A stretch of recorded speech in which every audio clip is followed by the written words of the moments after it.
Good afternoon. Monday, August the 26th, 2024. I'd like to call to order this special section. The City Government of the City Council of Texas will meet in a closed executive session pursuant to the Texas Government Code, Chapter 551, as follows. Section 551.074, personnel matters to deliberate the appointment, employment, evaluation, reassignment duties of the city manager and other personnel matters as allowed by Texas Government Code Chapter 551. Can I get a motion? Motion to adjourn to executive session. Second. All in favor? Aye.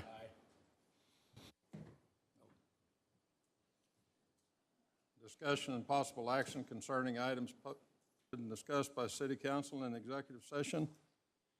And there is none. So we'll move into our workshop session. We'll call our workshop to order. Can I get a motion?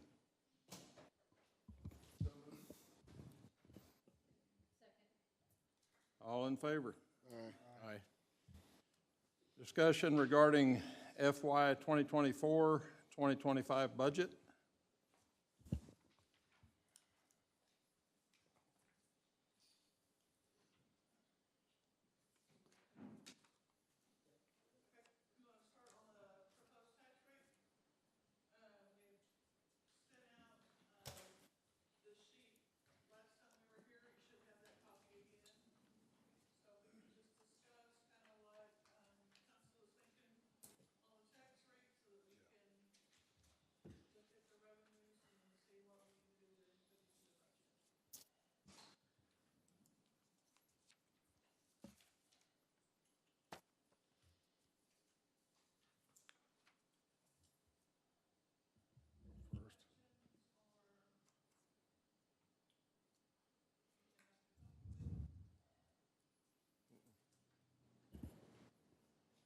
Council, we also have Yeah, some bullet points too. Yeah, they'll come in a minute. To kind of look at as we get started.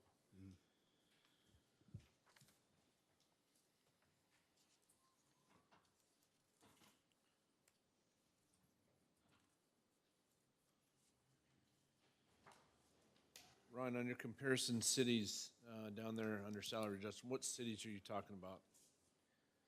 The cities compared was Burnett, Marble Falls, same from that comp sheet, worksheet that we had last week. So Okay.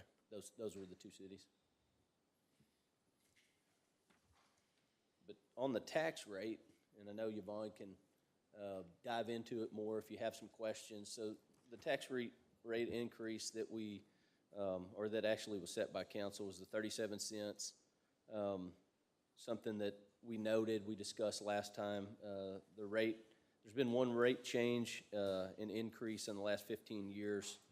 Obviously, the other breakout sheet kind of goes through that as far as the different breakdowns. If you went to what council has said as the max, the 37 cents, and then works its way back down, 36 cents, 35 cents.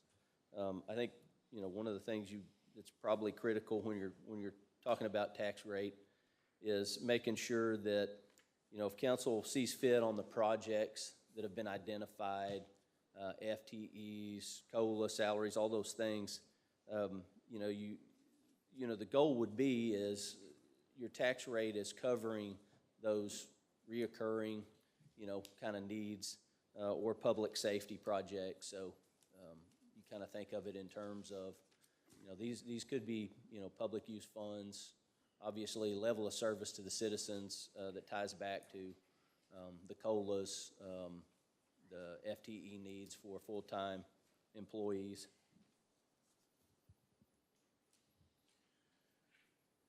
Yeah, I thought the consensus we left here last week was 33.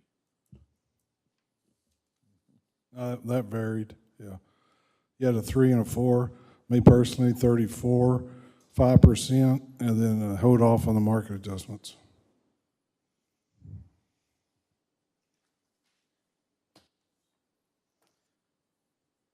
So one thing talking about the tax rate, So that goes to fund salaries, COLA, salary adjustments, and reoccurring costs, right? Correct. So one of the goals after looking at the employee list, and thank y'all very much for getting that, is trying to, focus maybe over the next couple of years is getting competitive. Where, they're always at risk of losing employees to other cities. I mean, in fact, that's happened some, hasn't it? Correct. Recently, that has happened.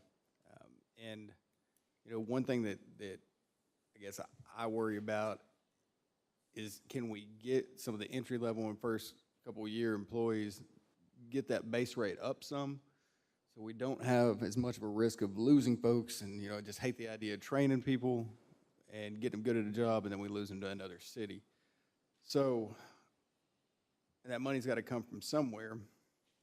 So one thing I was thinking is, I don't know if we're somewhere around, 35 or somewhere in that range with a 3% COLA, because with the COLA, it's going to be across the board, right? Correct. Everyone comes up. That's on truly an inflation hike rate, towards the salary to kind of match what inflation's doing. That's what the COLA is. And whether it's a 3%, 4%, or 5%, if someone's making 16 to 18 bucks an hour, that's not much of an increase. But if we're able to come up with a little bit more money to bump some of those, it's going to take time to get everyone to the right place, but bump up some of the entry level, and maybe a couple years in, they're going to see more of a difference, those staff members, in a pay raise right there than they would getting a 3% or 4% or 5% COLA that's going across the board, because who's really benefiting there is some of the upper level, like directors and management and whatnot. So one thing that I'm just interested in is figuring out, we set $75,000 for adjustments in folks' pay. If maybe, we could look at coming up higher than the 75 right there for the adjustments, so we can get people on a better baseline. And the 3% COLA that'll be across the board, because again, if you go with the 5%, the folks that are benefiting off of that are more the upper level and not so much folks that we're training and trying to keep around. That's correct. So that was just kind of something I was thinking about. I just want to throw out there. Yeah, and when you think of terms, and I think that's a good point, bringing that base up, that base entry-level salary, whether that's in streets or that's in water, wastewater, or parks, or any of the different departments, the goal would be is to get that baseline up, whatever council sees fit as far as that, if that's $16 an hour or whatever, that rate is, to be competitive. I mean, that's something you've really got to consider. You look at $16 an hour. I think the other point Councilmember Morris made was, 3% on $16 an hour, it's 48-cent raise. And so, the goal is with those salary adjustments to help also move those up as well. Everybody gets a COLA, and obviously, 3% on $80,000 is a lot more than 3% on $30,000. And I think, staff would say, we're really trying to get the bottom moved up, and then you watch that compression element in there, which is, what's that next position up? Do we need to adjust that a little bit? And it's, could be kind of a trickle up to try to get that mid-range, low, entry level moved up. So I think really that's the goal, and I know the managers work diligently on that. And really, I know the entry start and pay, depending if it's public service or public safety or public works, is going to be different. But, one of those that the entry level that we've heard from that director and we see through these charts is really the Parks Department seems to be the lowest starting. Typically, parks and golf course, some of the greenkeepers are usually the positions that start a little bit lower. So I don't know what y'all think. That's just something. Well, I mean, if you add the 5% to even entry level, that's what we're talking about here. It bumps it up. Yeah, but the 5%, it's not, because that's quite a bit higher if you're talking about the managerial. Right. But you're still getting that entry level, which is what we're discussing, up, and it's across the board. It's not earmarking certain individuals. It's across the board. But then where you already have pretty high numbers on some of the upper level positions, that's just going up more, where maybe we could take some of that money and get some of entry and mid-range up and kind of even it out. I don't know. I don't want to be the one, yeah. Yeah, I don't want to be the one that chooses it, yeah. I mean, and that makes sense on the adjustments on the bottom and the mid, like the lower range, because that's kind of the thing that we've done the last few years, is like, okay, well, this year we're gonna bring these up, and next year we're gonna try to bring these up. And so it's been, that would be consistent with what we've been doing, so we kind of get everybody where they need to be. And that's why I think that a full 5% across the board, that's just like a totally different mindset. And so, yeah, that's the only reason I'd be like 3% COLA and then a little bit more to make sure that we're targeting certain jobs that haven't been targeted. Mayor, if I might, I think it was helpful for you, council to hear from department heads, and it's certainly helpful from department heads to sit in front of council and talk to you about their operation. But you heard from line workers that talked about some of the opportunities that exist out there, and we know what the biggest number in our budget is, right? It's the electric, and as well as skilled water, wastewater workers. That's becoming more and more competitive. So I think it does allow us to put some funds into those positions that have market impacts on them, as well as the ability to do what we should be doing in salary administration, which is, you know, bringing up that midpoint on these salary ranges and jobs up 2 to 4% each year. So So are we still looking at the 75, or are we looking at a different number now for market adjustment? What you have is what staff prepared. I think what Councilman Morris is suggesting is maybe that needs to be looked at more if we wanted to be more aggressive in terms of it. And you certainly heard from the Parks Director and, you know. And I do think something you just said hit the nail on the head, is that it's the skilled workers that we need to keep, because they're the ones that we're putting a lot of the training in, like the linemen and the wastewater and stuff like that. You really need to look at those positions where you've invested in their training and you want to keep them around. Sure, and if you also want a decent candidate pool for your entry-level positions, it needs to be something. And I may sound kind of biased when I say this, but we do have a good culture here. We do attract certain workers that like to work for our police department because they do a good job. They're a professional department. But we've also seen the average tenure of our patrol go down because we've had to hire younger officers. They don't have, you know, those journeyman 5 to 7 year patrol. They're not quite as many as we used to have. So this isn't for the faint of heart, trying to deal with salary administration and making sure you're competitive and stay within your market and have a good culture. You can't just throw money at it. You also have to have the culture. You also have to have the leadership and professionalism. But I think investing in your employees above and beyond a COLA is good policy. Yeah, I think the whole relook needs to be done from the entry level candidate. There's some candidates on here that are getting paid far less than somebody that doesn't put their life on the line in jeopardy if that call comes through. I think this market adjustment list, I think the merit should be taken out of there because merit's not market adjustment. A market adjustment is to get our employees up to what the city manager just said, that it's attractable for other people to come in. And maybe we give the city manager or somebody a budget for just strictly merit, where he sees fit to award to said employee. But I think we really need to take a hard look at our starting salaries and then make the market adjustment from there above and beyond the COLA. I think it's gonna take a couple years to get there too. But if we, rather than targeting like 75,000 for adjustments this year, maybe we go a higher number on that, but offset some of that with, you know, a 3% COLA, but come up higher for the adjustments. Yeah, could do that. I'm in agreement with that. What do you think the number, though? Still ain't heard a number. We're just talking in circles here. What's the number? I mean, if we're in a 3-year plan, what is that number?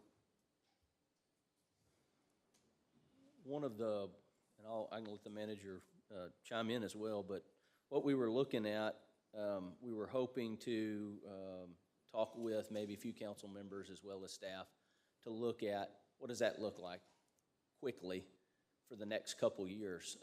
What we were posing here was if it was over a 3-year period, looking upwards of $150,000, somewhere in that range.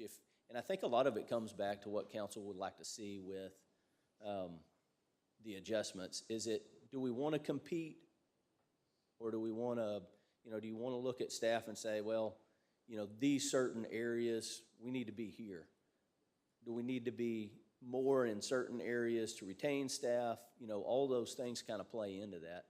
So it really comes down to what council would like to see as far as, retaining, keeping employees. Obviously, with the growth, I think Lampasas is going to see in the next year and a half or two, just like this year, we're looking at 4 FTEs, or council is.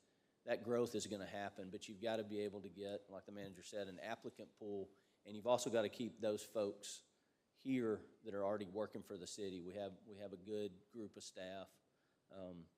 But looking at that, if you look at if you're looking at numbers, 7 to 28% when you compare those cities around us. So obviously those cities will get a COLA most likely, just like Lampasas is looking at. So you're still behind, you're still lagging a little bit behind, because if you're already 7% difference and they get a COLA, they don't do any salary adjustments, you do a COLA, still 7% behind that position. So you think, well, where do we need to be? So looking at a 3-year window, I think we can put some numbers together with council to see what it really looks like. Where can we impact? Because if we bring that entry-level position up, you've got to focus, like I mentioned earlier, on the next mid-level. So you're going to have to, you can't just say, well, let's just bring everybody entry-level up to, $16 an hour and not do something with those other groups.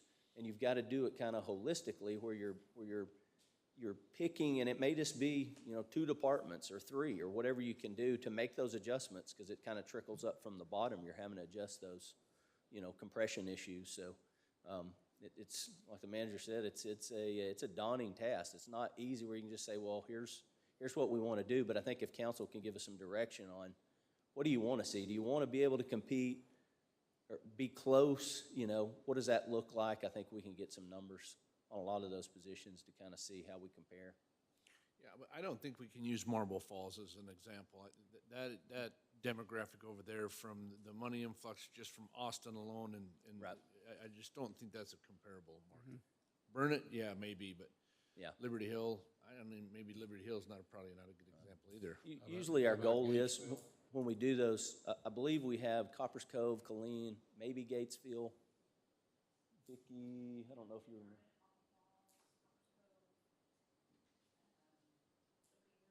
Liberty Hill. But the thing that you want to kind of look at too, and I understand that too, Councilman Hyder, is you want to look too at where are people willing to drive? If you want to drive and make $6 more an hour, how far are you willing to drive for that? You know what I mean? So it's things like that, and I understand Marble Falls, their sales tax, their revenue's different structure than what we have. But at the end of the day, if somebody decides, hey, that's where, I can make the most money in my position, that's what you're kind of competing against. Sure, and we have to be realistic too, that we're not going to be able to retain all 100% of our city Right. employees. People are going to drive, they're going to move for other reasons than pay. They're going to drive to other areas for more reasons than just pay. So we got to be realistic in that we want to pay a competitive, fair salary so that our citizens can have a good quality of life and a means to raise a family here in the city. But also we can't go broke doing that. We can't, I don't know that we should be the #1 across the board payer for every position in the city government. So that's the decision we're gonna have to figure out is where we want to be. You say 7 to 28%. I think that 28%, probably a lot of that is Marble Falls. I think all guess. those positions were between Burnett, Marble Falls on those higher percentage difference. They were about 4% higher on a lot of those, so they're still, you know, Burnett still on some of those upper level positions, 25, you know, percent, 24% higher. I think the average, what Councilman Keel, average in Burnett and Gatesville, average salary seems to be less than here Yes, that's correct. significantly. Yeah, significantly.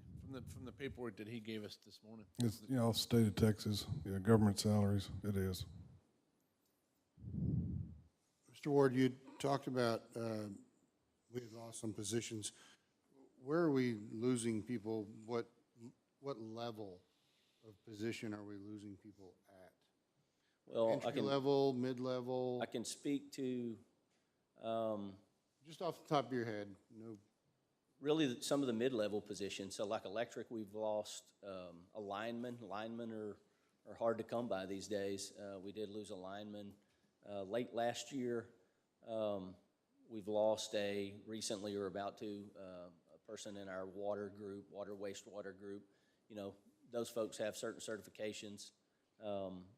but are we losing those to other cities, or like Others. the linemen, are we losing to E PEC? The lineman actually wasn't PEC, it was actually another company that the Okay. lineman went to. But the water is another city right up the road that's paying more. Correct. But we don't know exactly why we lost him either. If it's via pay or if it was quality of life in a different town, wife or husband wanted to move there, kids, we don't know Well, exactly, I right? think in this scenario, it was pay pay? specifically, Do we know how much? Was it $2 or $3, $10? about $5 to $6 an hour more for the same. Right.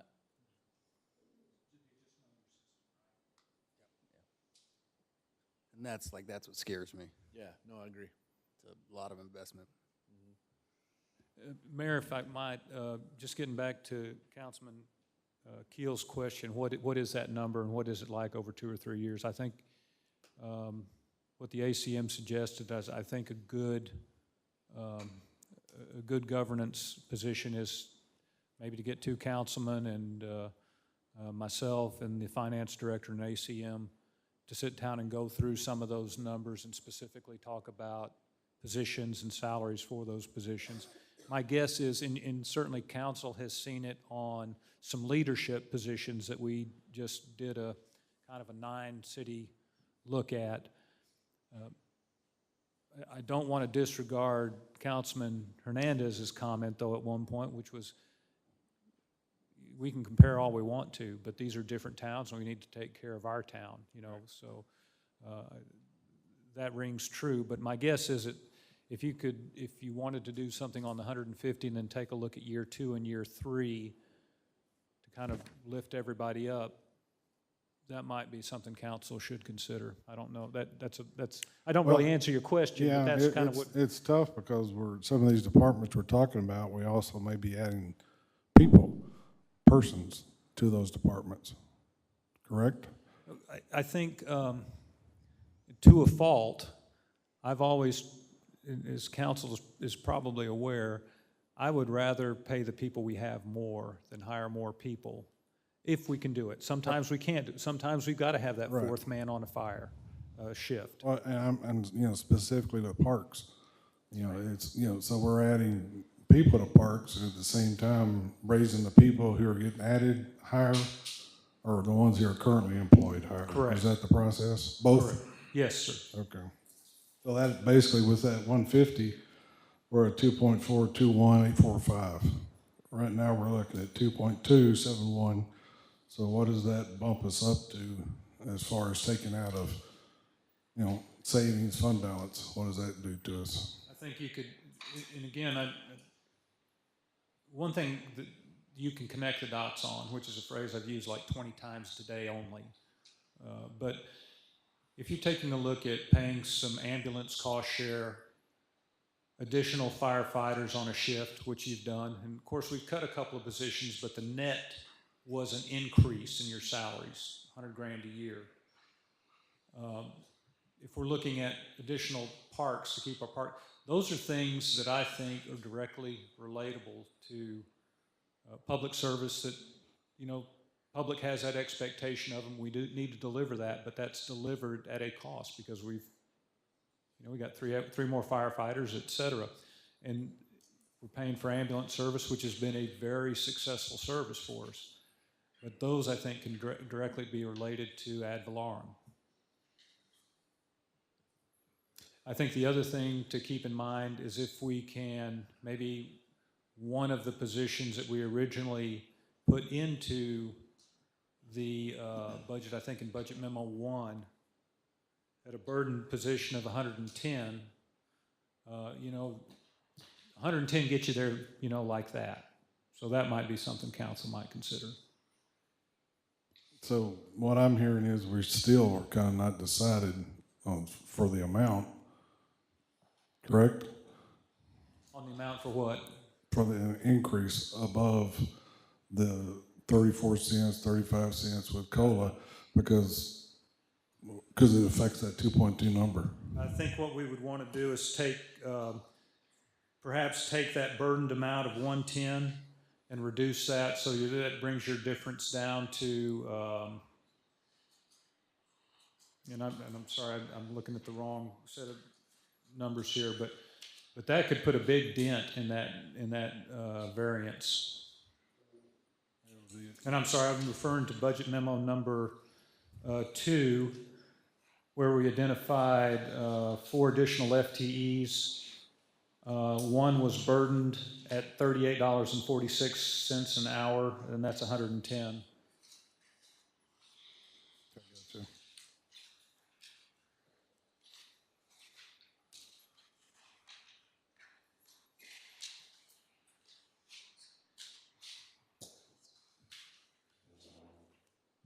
Yvonne, you combine those FTEs on your sheet, on your? Okay, yeah. So 110 of that sheet.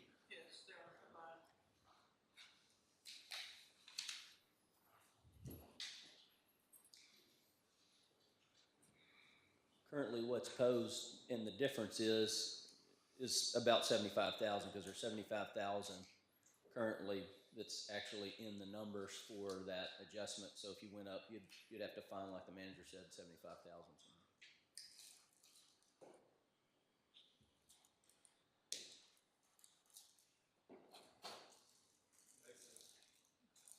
It's right there in between. If you did the 4% COLA or the 3% COLA, like if you were looking at a 4, if you go down to a 3, isn't that 75 right there? Because 76.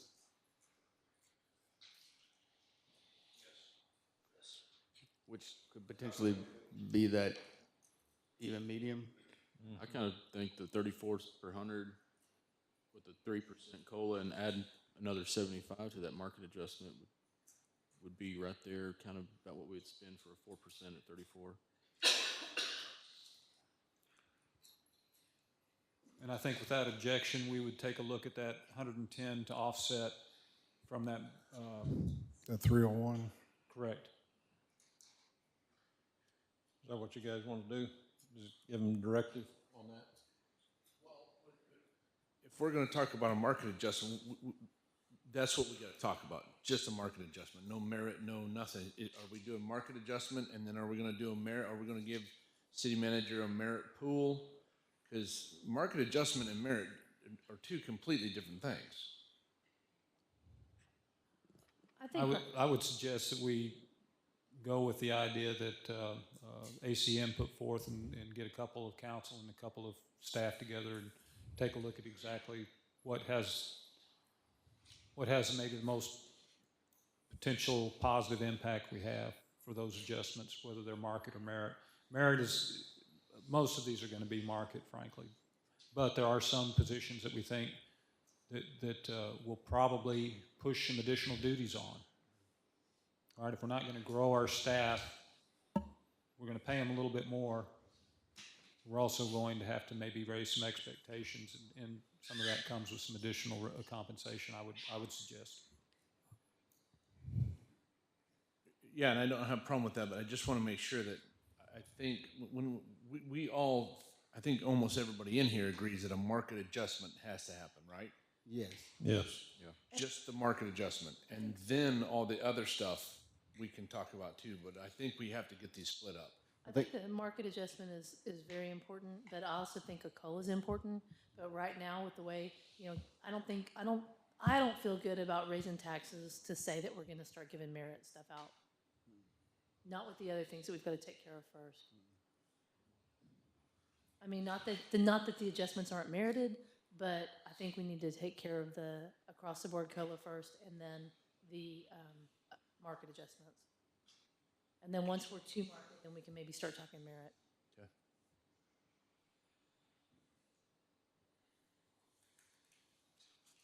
So,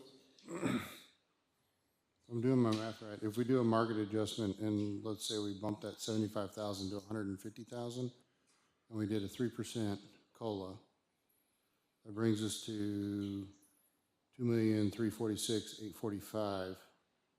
Thinking, And if we did 34 cents, I think he's taking it 110 off the 301. okay. Yeah, so that's gonna change that number. I'm trying to do the math right now. Yeah. Give me a second.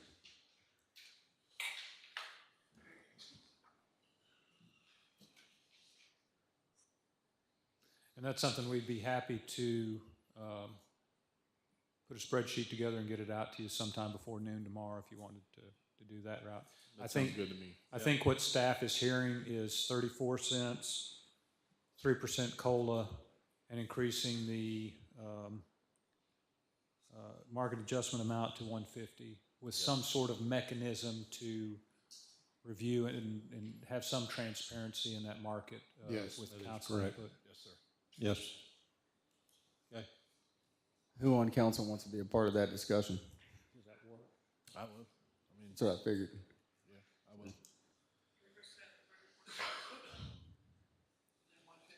34, 3, and 150. And one more person needs I'll to be on there. I'll be on there. Miles and Davis? Miles and Davis. Bookends of Miles Davis? Hey, I know that guy. Miles Davis, that's it. bookends, Sounds good. bookends of the council. All right. Thank you, Ryan. Thank you. Next up, water sewer base rate.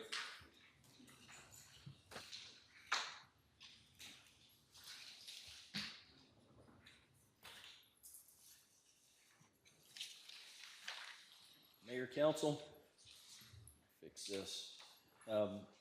What we discussed last time, and I know there were some differences, and it was a good discussion, but what was posed by staff on at the last meeting was moving the base rate up on water and wastewater by $5, which generates about $219,000 for water and about $174,000 for wastewater. And I believe the discussion last time where we left off was maybe some concerns water. I think fairly confident maybe on the wastewater, but I think when you look at it as a whole, that adds to those bottom numbers we were just looking at, where you're going to have to offset some revenue if you take away $200,000. We would have to find that. I don't know if y'all have. My question on, I'm just gonna go straight in. I have no problem with the wastewater increase. My question on the water rate, do we see any benefit to the citizens raising it $5 that we can justify?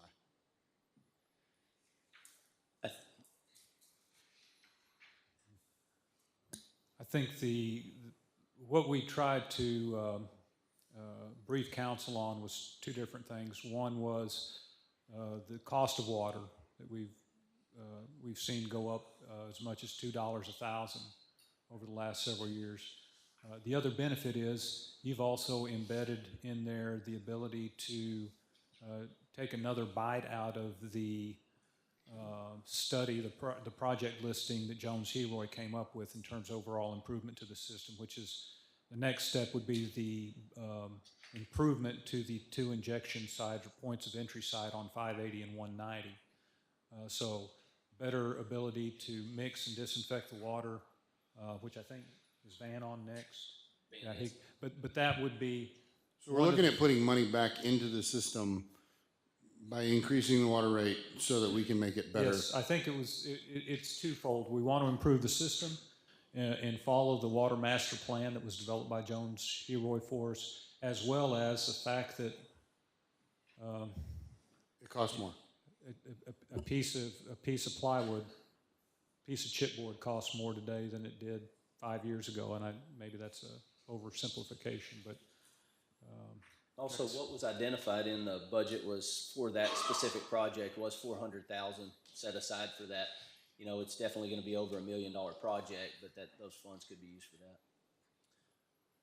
Council, I just have a huge problem with the water increase, especially Eric and I received this new letter at, 9:30 Saturday morning, so that means an employee was away from their family and had to go to every house in Sunrise Hills Development to deliver this new boil water notice until tomorrow. Now, he's very confident. I understand it's nothing on our side.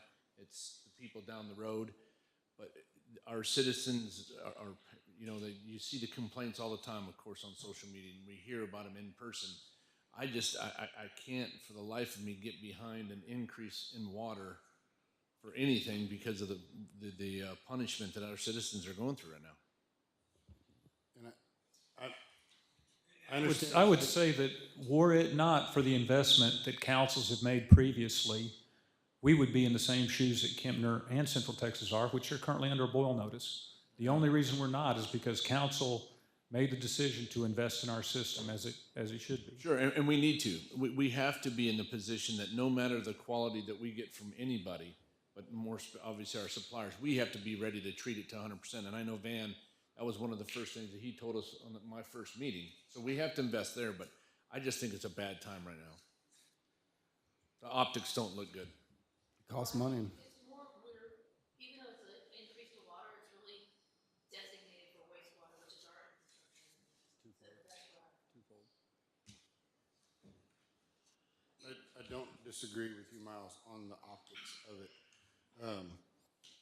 However, I do see that we need to invest money into the system in order to prevent your boil water notice. Agree 100%. This is what I'm having a hard time with, but I understand where staff is coming from on giving this advice. Thank you, staff.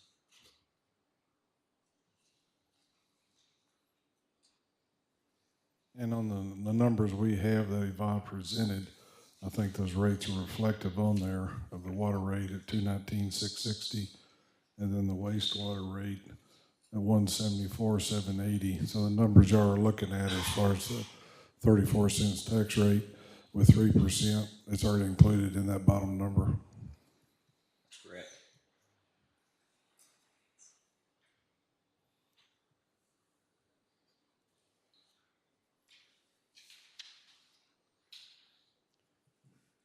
Any other questions?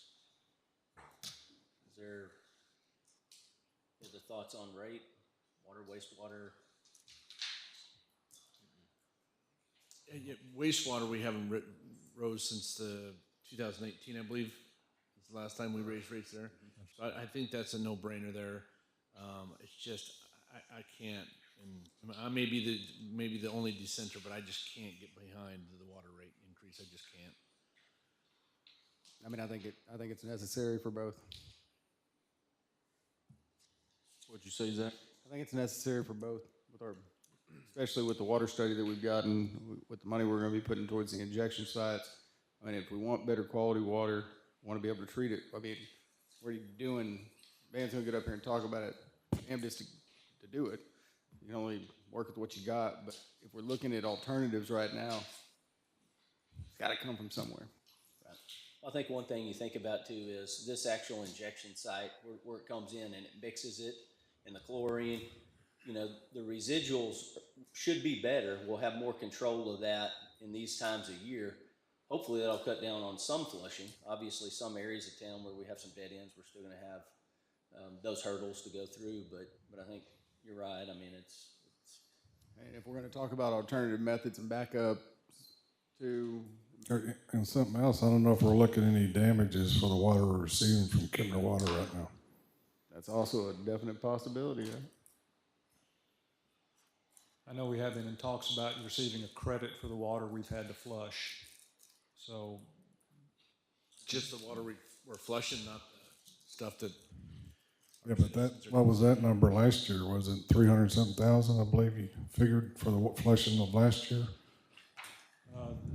in terms of the cost, Yes, sir.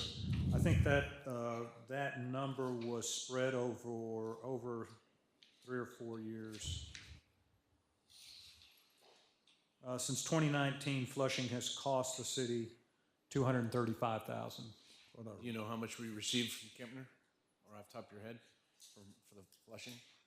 How, How much, didn't you say that they I credited think us? just recently it was on the order of 2 million gallons because they wanted to move water through their system, which means we have to move water through our system.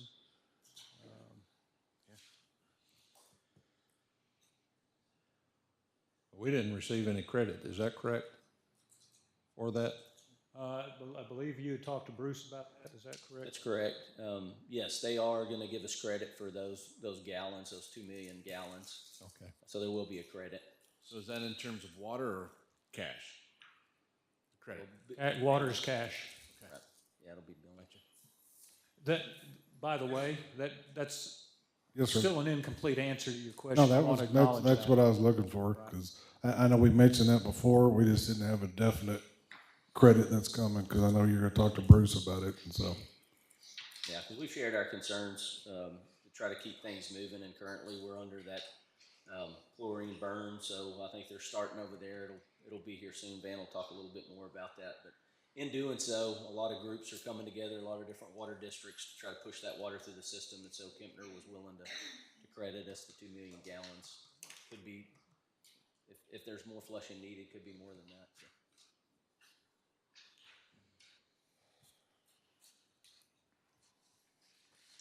So. All right, anybody else?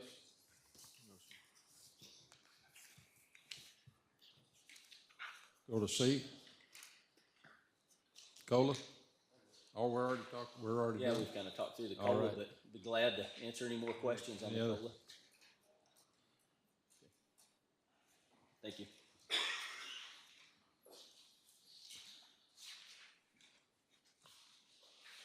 Discussion regarding free chlorine conversion.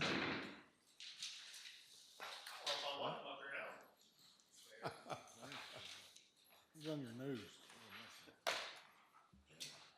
Good evening, Mayor, Council. A brief summary on where we are right now with the water quality, and then we can get into the discussion of any questions y'all have. We started the chlorine conversion today with the Central Texas Water Plant, the Kempner Water Plant, and the WCID #1 Hill County Plant. They are contributing 2 million gallons of water a day. Actually reached out to TCQ this afternoon, and as of 2:30, no plant had actually converted over to a free chlorine yet, which speaks highly to the demand that's in the lake water and the amount of ammonia that's in the lake water. TCQ is running this conversion.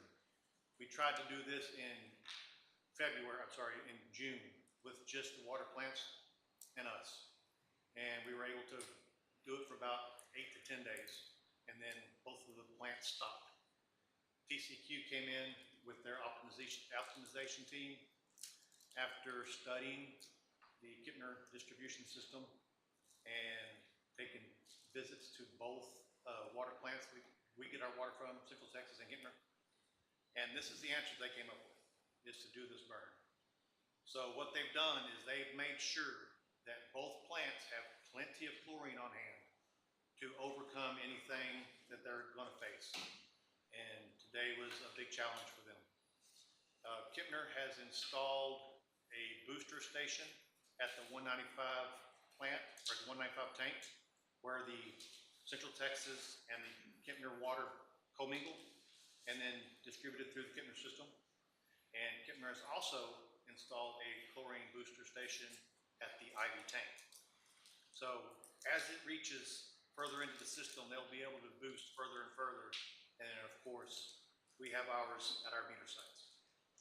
So what we are looking for is a lower ammonia residual around the 2/10, 3/10 mark, and then we can actually inject and overcome that and create a free on our own. We've proven that we could do that in June. So once the ammonia levels get low enough, then we can create our own free. We just need their actual water to come through without any ammonia in it, and that's why they had to stop, because they couldn't overcome the ammonia. Yes, exactly. Has anyone attempted to look at why the ammonia is so high? Like, let's It's- figure out the it's source. It's a natural occurring element in the water. So, I mean, When you have all the tributaries coming in with, I mean, is that right after storms and Yes. everything that comes down to the lake? I mean, well, you've got multiple factors when you're treating the water. And it's not just overcoming certain chemicals are in it. You also have the chlorine demand in it, which are all your organics. Okay? Everybody knows what's in the lake. All right? So the chlorine has to kill that first. Then it has to overcome the ammonia. Then there has to be a residual. Then it has to go through the treatment process. Then it gets bound by ammonia on our normal treatment level. Then it bonds with ammonia, and it hits the treatments or the distribution system as a chloramine. So basically, your chlorine conversion is you're taking the ammonia out, adding free chlorine for just a free chlorine residual. So a chloramine residual, you have to have 10 times the chlorine to overcome that chloramine. So the plant right now, both of those plants, they're probably putting in a ton of chlorine a day, literally, trying to overcome the actual demand, the bacteria that's in the water, and the ammonia, as well as the manganese, which is problem number 2. The main problem is the organics, the actual demand, and then the manganese, which is what you're seeing in the red water. On a normal situation, normal day, the ring in your toilet is red. That's manganese or iron.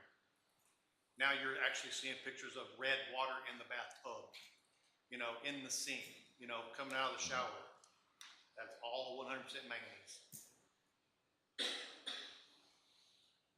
So, I mean, I don't envy those guys one bit at all. They are busting their hump, trying to get good water to us. It's just one thing after another.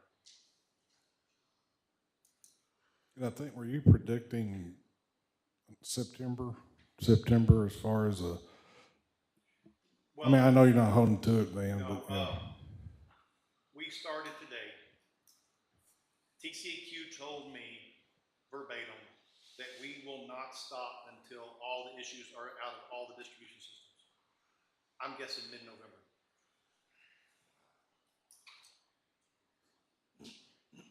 We're blessed that we're a city because we have to have fire hydrants. We have to have a fire code.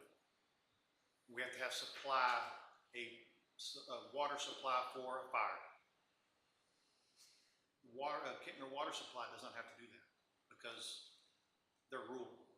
So you've got those long runs, those county roads out there that are a 2-inch or 4-inch water main with no way to flush it.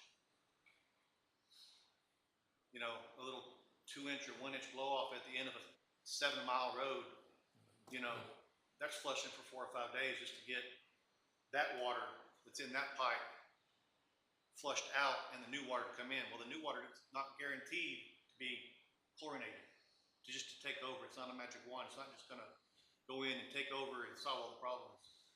You still got that demand in the pipe. And that's why they have to have the boil water notice. That is exactly why they're having a boil water notice right now. So as soon as it hits the city limits, we're good. We're golden. The ammonia lowers enough that we can overcome that. The city of Lampasas will be golden.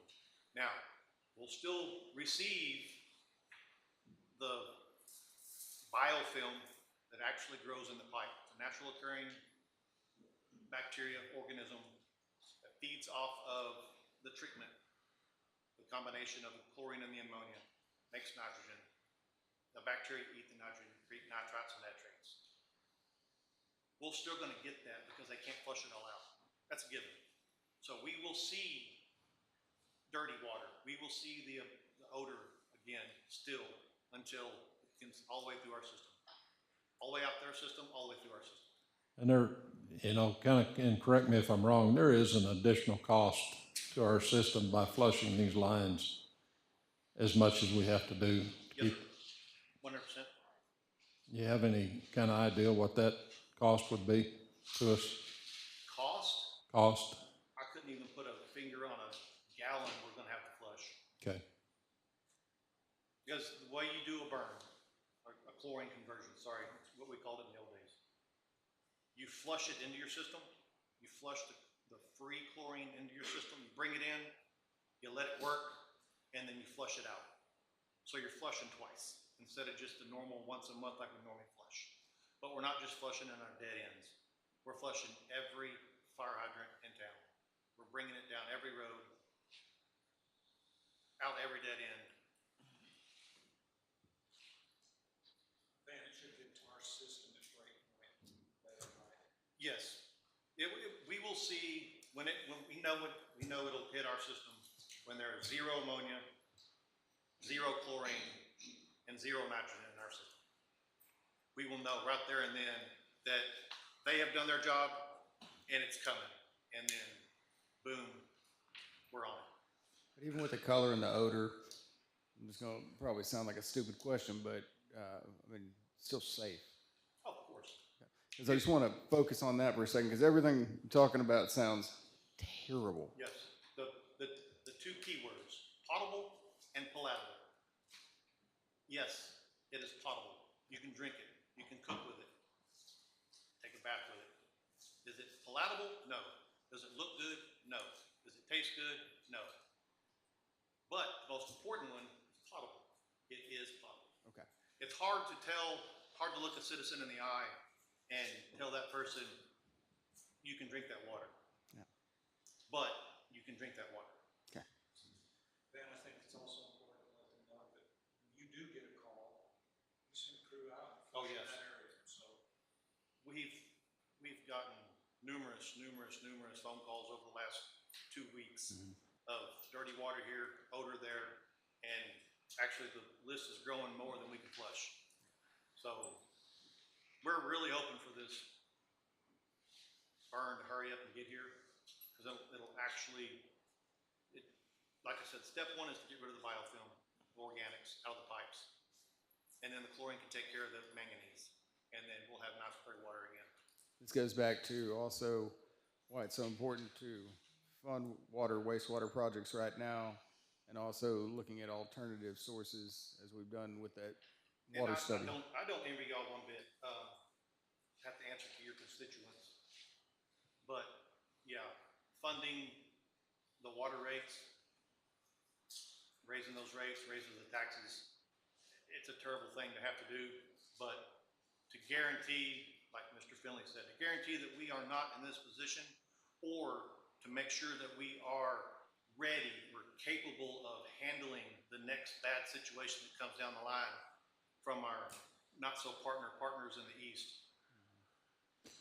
In the future, what will these injection sites, what will those do to help this process? Right now, our injection sites are they're designed as a booster, 100%.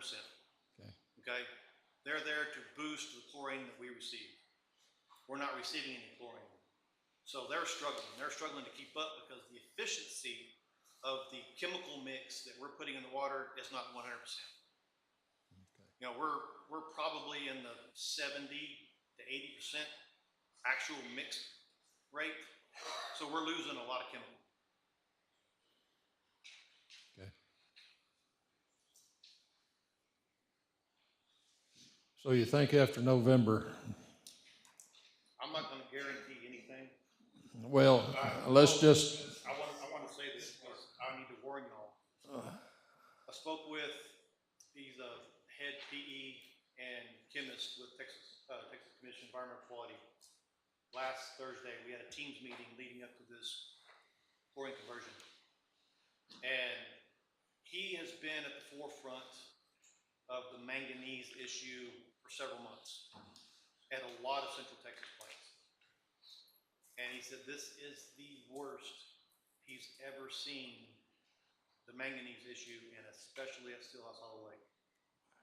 And the burn will not solve it. The lake is gonna have to settle. Does it have anything to do with it flipping? The term was used, flipping. What basically that is the cold water comes in, and the cold water is normally on the bottom, and your hot water rises. Well, the lake was so low, you know, it just mingled. But what it really did was it stirred up the bottom of the lake, where everything had already settled out.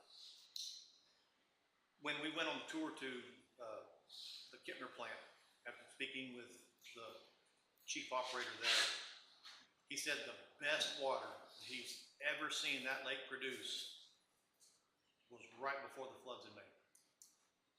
And it was the lowest it has ever been since 1967 when it was built. And those pumps were down there too, weren't they? Didn't they have to extend those pumps out that far? They both plants, actually all plants, had to extend their pumps deeper into the actual river channel. So we just have to wait for the lake to settle. And that's gonna be a long wait. It really is. That rise also brought down a lot of organics. Yes. That, the organics and the manganese are the prime issues right now.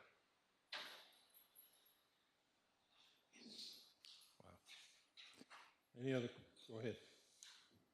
Just out of curiosity, speaking with your contemporaries in other cities, same problems? They run it, Georgetown gets water out of there, do they not? Georgetown gets raw water. Raw water, They okay, treat at Lake Granger. okay. I think that's. Well, they're moving it from lake to lake, Plus they buy from Round Rock as well. okay, So they're what they call a gooey water system, groundwater and surface water. okay, But they're not seeing any of these issues because it's going into Granger and selling out in Granger, I hope for them. okay. But all the plants on Stillhouse are having an issue. Okay, There's three of them, Bell County, Central Texas, and Kemper. And all have a different problem with the water because of the type of treatment plant they are. okay, To expound on that, Kemper is a filtration system. So if you can just imagine setting up 10 coffee filters and running coffee through each one of them, you're still gonna have some colored coffee at the end of your last filter. But Bell County and Central Texas are a conventional system where the water goes through clarifiers and it settles out using a little bit of chemical, and then it's actually crystal clear water leaving those plants. Still have the manganese, but it's bound by the chlorine. The demand is eating up the chlorine, reopening the manganese, and then that's why it's red in the water. okay. At the humongous quantities that are in the water, the manganese. So everyone's having a problem, it's just a little different. Everybody's having a problem. Thank you. Anybody else? Thank you, Mr. Sims. Y'all are very welcome. Thank y'all. Discussion regarding food truck ordinance.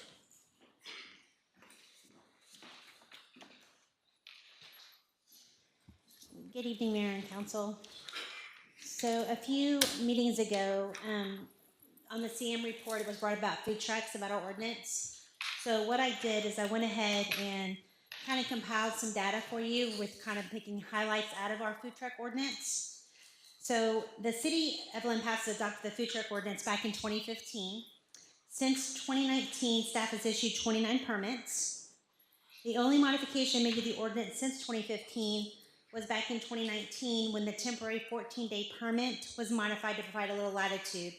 So what I did at that time was I allowed the food truck owner to be able to utilize those 14 days as they chose to.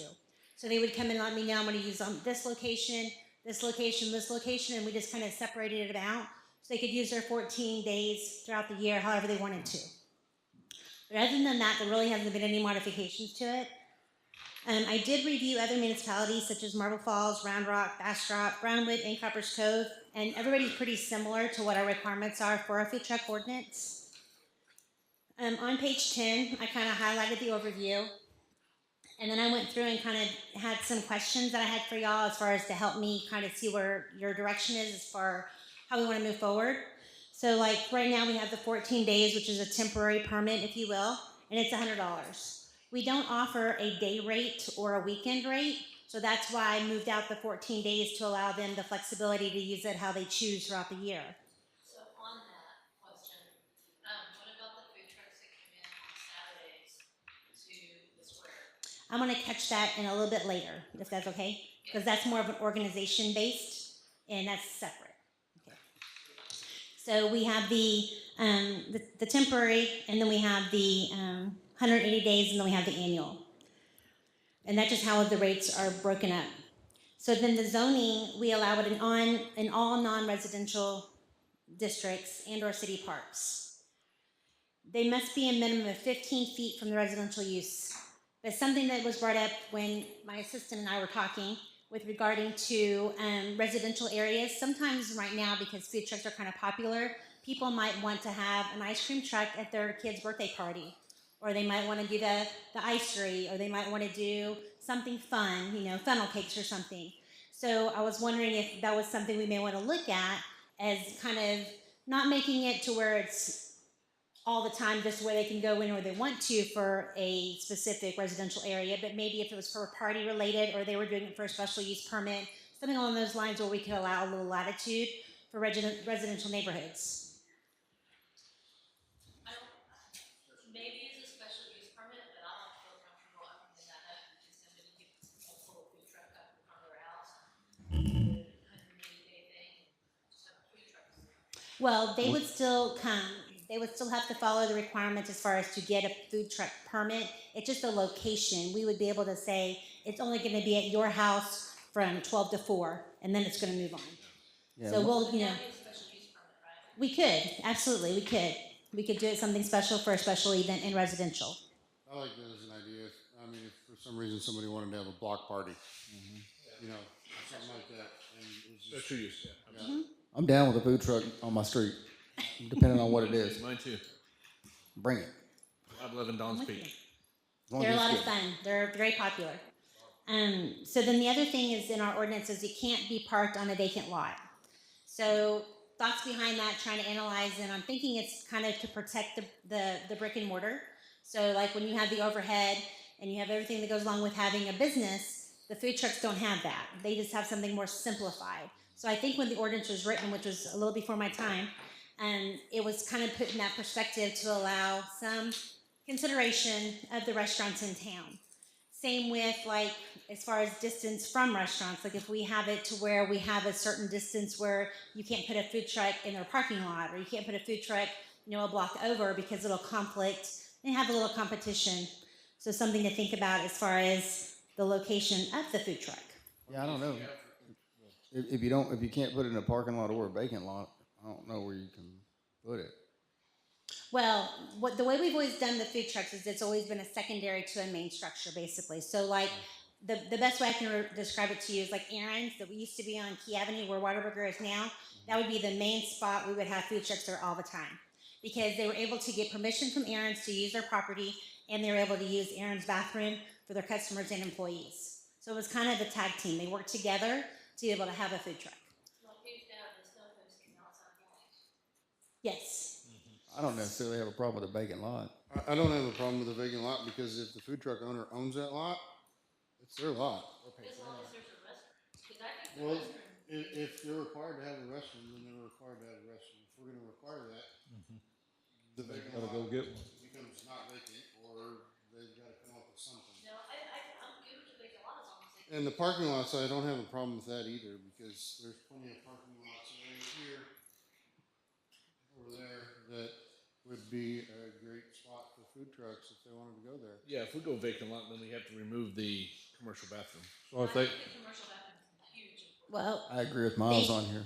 think about the bathroom though. Think of it from a sanitary restroom perspective, as far as your hand washing station and a sanitary restroom. That could be an alternative to a plumbed restroom. Well, the food trucks, I could be completely wrong, but they have to get a permit from the state, do they not?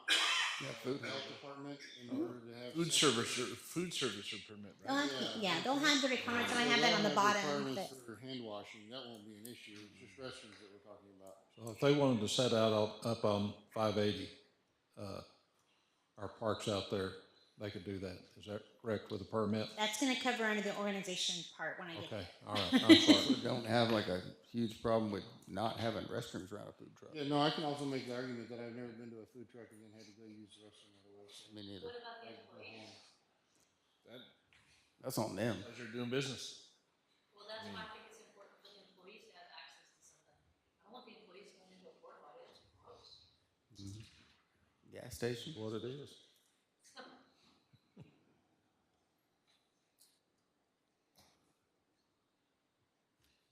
Okay, move along. Okay, so we'll kind of, You're okay. good.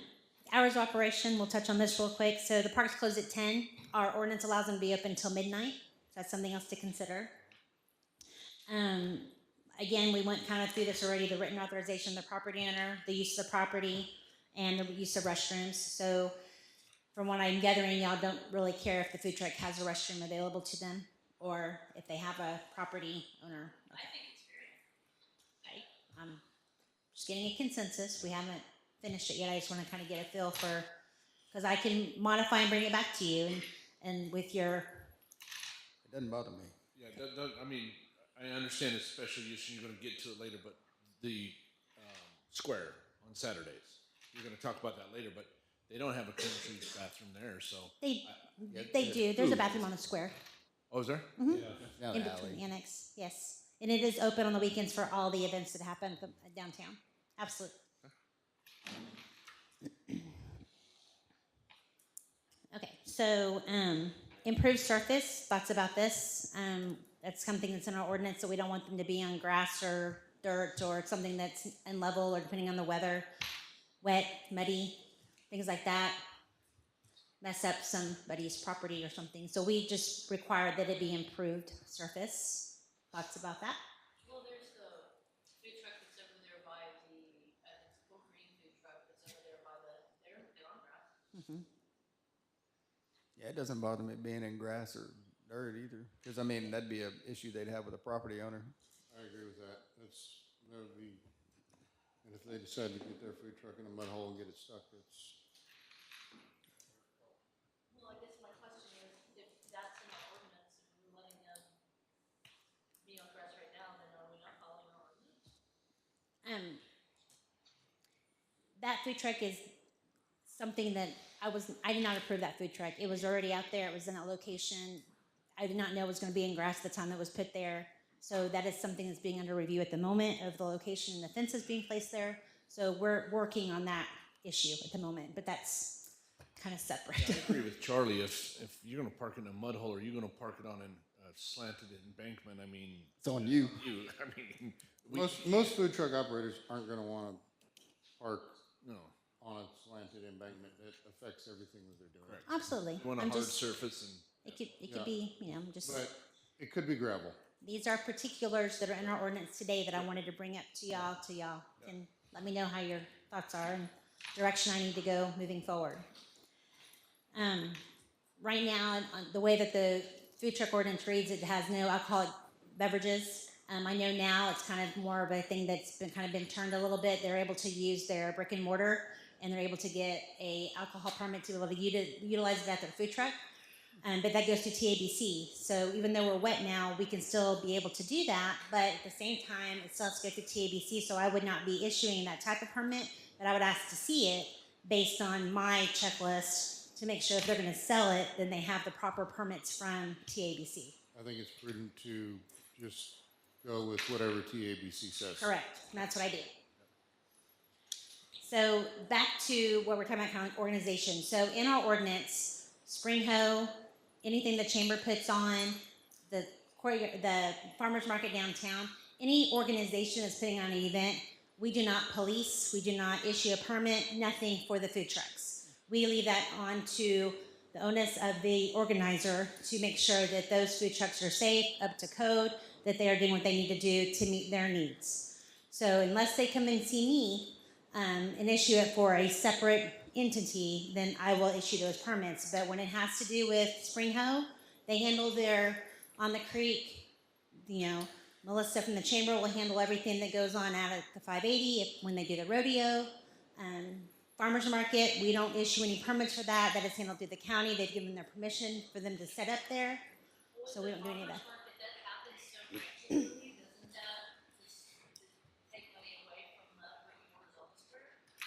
It could, very well.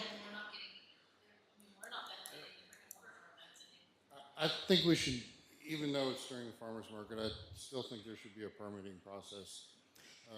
That goes Well, along see- with that. I understand keeping the organization responsible for that, but I think it's up to us as a city. If we're gonna issue permits for something like this, we need to issue permits for it. For everyone. And I agree within reason, but you have to realize that we are not over the farmer's market. That is county property.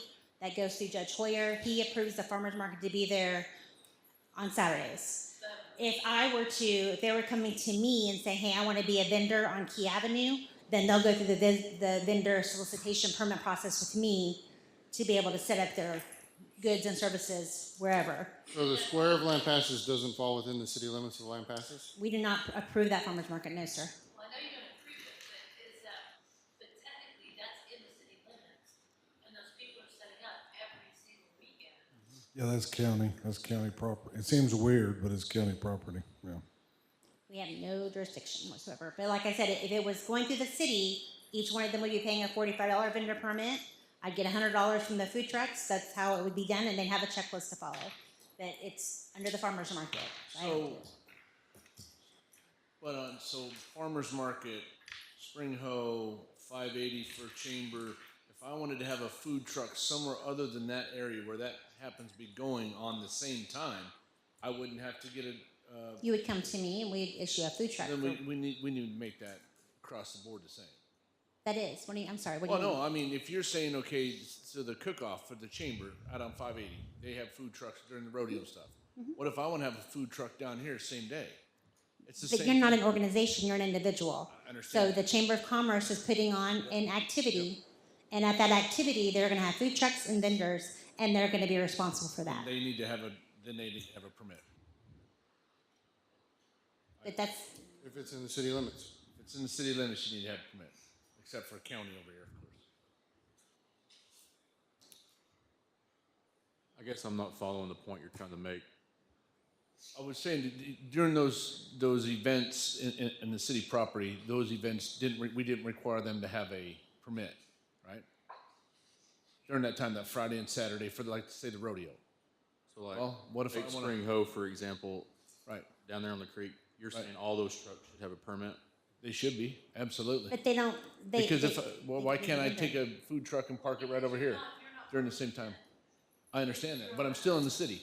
Well, they get charged to be on the creek, do they not?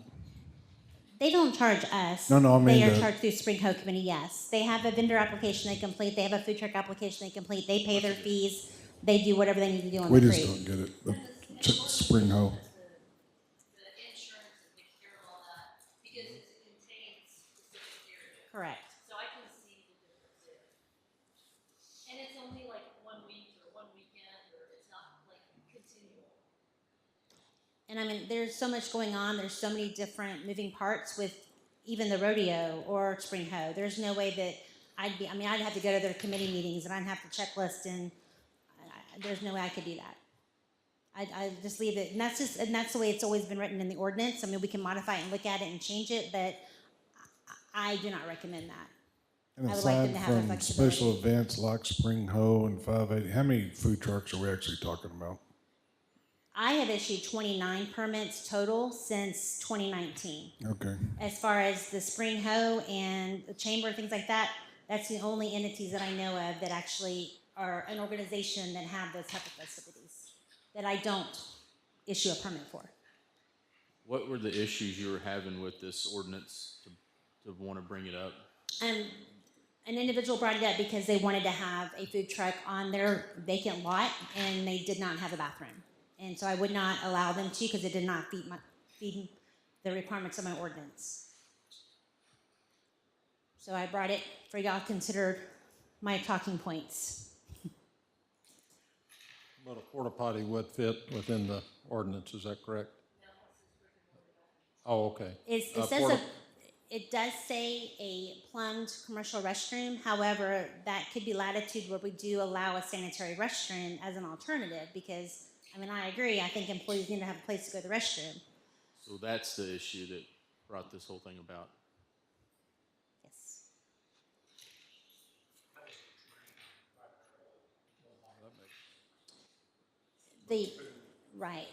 The actual food truck was, I believe it was going to be ice cream and possibly a drink of sorts, what they were going to do.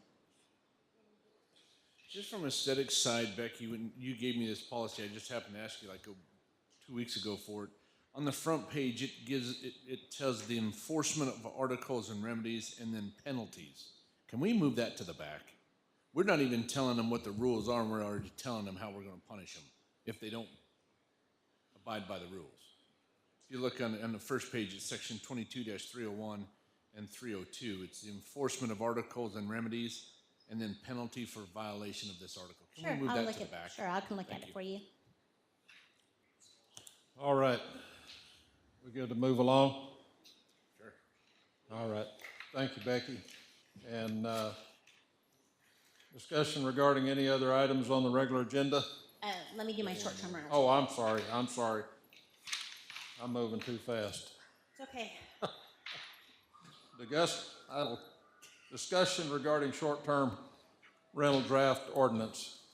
So this has been going on for a few years now. Probably a month ago, we brought to where we had the letter advising we would send it out to the short-term rental homeowners, letting them know that they needed to start paying hotel occupancy tax. As an alternative at that time, y'all recommended that we go ahead and put some regulations together. So what I've done is I went through and I highlighted and put together a draft ordinance of things that I felt met the needs of what we're trying to accomplish. So first and foremost is to preserve the residential quality of neighborhoods and support tourism in a balanced way. We want to make sure that the owners are providing and paying their hotel occupancy tax. We wanted to protect the quality of life. And we want to make sure that we're abiding by the House Bill 2551, which is to protect the public health and safety. So on page 13, I just kind of put down a list of definitions, just things that I felt that I saw other cities were doing and things I felt were important in trying to identify various definitions for the short-term ordinance, which again, this is just a draft, so this is definitely something we can modify and change and update as we move forward. And then permitting, about how they need to permit for their short-term rentals, and then the application process of what's required. The fees will be the annual registration of $100. Code compliance, really isn't a zoning per se, but we do want to kind of make sure we do the fire and life safety, the parking, the noise ordinance, things of that nature that would cause some type of a nuisance for the neighborhood. Signs, there wouldn't be any signs in the yard or anything showing that it's a short-term rental. Trash, just making sure that they do provide information about trash receptacle and the trash days for those that might be staying at the short-term rental. And that's pretty basic stuff that they would have to apply by. Quiet hours, making sure that they knew that this time of night was not permitted in the residential neighborhood based on our ordinances, noise level. And then they'd have to post, the short-term rental, here's the permit number, the operator name, the contact information, where the on-site and off-site parking would be, the occupancy, and then have the notification of who would be responsible in case something happened or somebody needed to reach somebody. And then it'll go through the complaints, enforcement, and appeal process. So again, I was just trying to put together something for y'all to review and look at. I still want this to be effective in January, so we still have time to work on it. I still want to put together a packet that I'm still working on, so the application process, the rules, regulations, the do's and don'ts, things that they're responsible for. That way they have it kind of all encompassed together. As we're able to, we'll handle this in-house. As it begins to get more robust, or we get to have more short-term rentals in the area and we need to hire a firm, then we'll go that direction as well with your approval and your consideration. But as of right now, this is just a draft for y'all to review and let me know your feedback. On the posting of the information permanently, personally, I'd like to see something, just what I've seen in other cities, in other states, and this state, permit number and operator, the 24-hour contact on the exterior of the home. On the exterior? On the exterior, that way, in case somebody shows up, there's no question on who they need to call, or Okay. so on and so forth. Sure. And then the instructions, I think they could be as simple as a booklet that's contained within the house somewhere prominently so that the guests can do it. But I think for safety purposes, it'd be great to have that permit and, 24-hour contact phone number, On the outside? on the exterior Sure. of the home. Or the dwelling or whatever the unit is. Along those lines, Becky, do you think you would want to have the homeowner emergency contact in somewhere in the city in case middle of the night fire, police need to go there, and it's not being rented, so nobody's got eyeballs on it? Yes, it is listed in here that they need to be able to be contacted 24 hours a day and to be available to be on site. So depending on the range, that's something I've been looking at, whether you're within 2 hours, whether you're within 45 minutes. There's various things that the cities have done, other municipalities, as far as how quickly they can respond and get there. But more than anything, we want them to be available by phone 24 hours a day. So if they're gonna take that ownership, we need to be able to contact them in case there's a problem, so. Miles, in my experience, it's not necessarily been included with the name, it's just been a 24-hour number that, for example, if it's a management company, they're probably gonna pass that phone around to whoever's on duty that weekend or that week or whatever. And you may have a maintenance person that's local, and then you have somebody else, absolutely. So you have the owner, operator, there could be various people responsible. Any other questions? I'll stand behind what I've always said. I don't like the idea of this permit. I can completely back you in sending letters to short-term rental owners, reminding them of the state law that they're required to pay their hotel occupancy tax that they collect. But I don't think the city needs to get into this.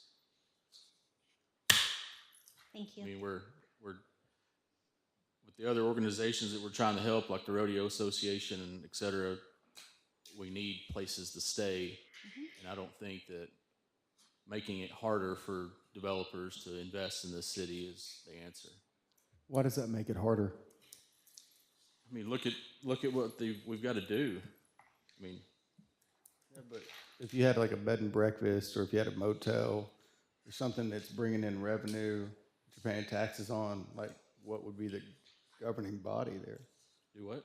Well, I mean, how do you, I mean, she's already told us how she's been looking up if who not, the it's a owners free are. I mean, why can't she just send them a letter saying, "Hey, reminder, you owe hotel tax." What happens if they don't pay?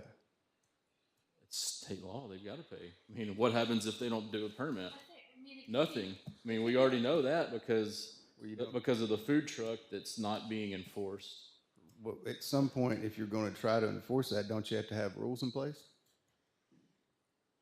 To collect hotel tax is state law. Right. So if they're already not doing that, you think a permit's going to help? But what is the problem with trying to have some set of rules there?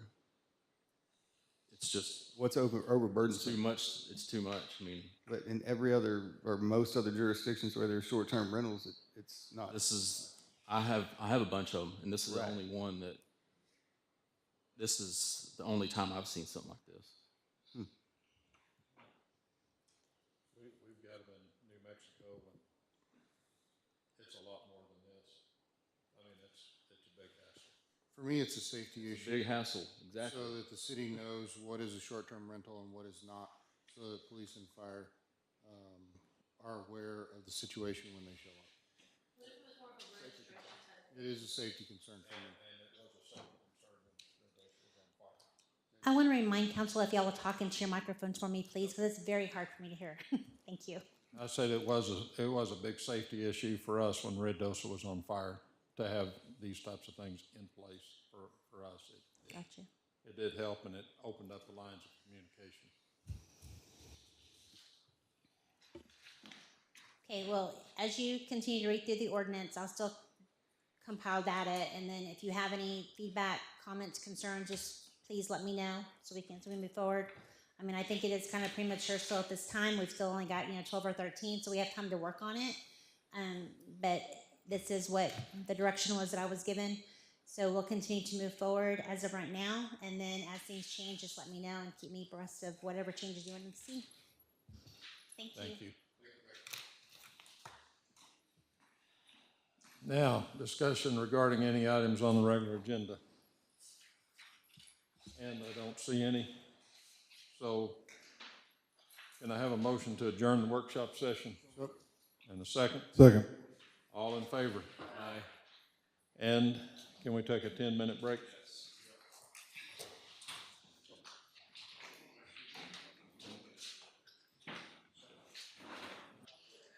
All right, let's call this regular session to order. All rise. Let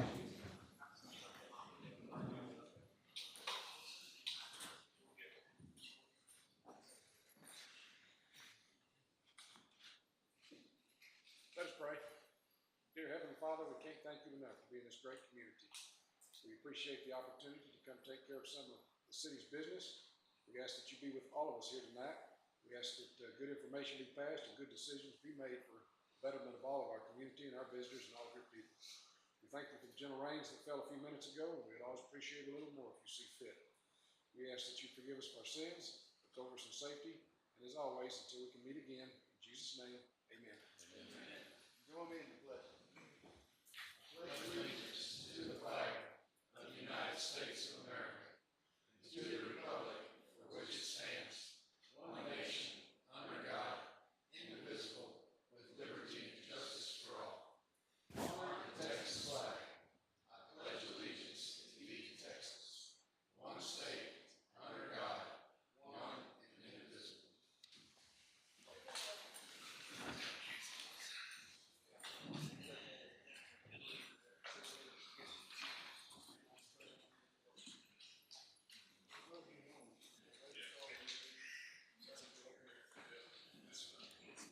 We have a month of prayer proclamation I'd like to read.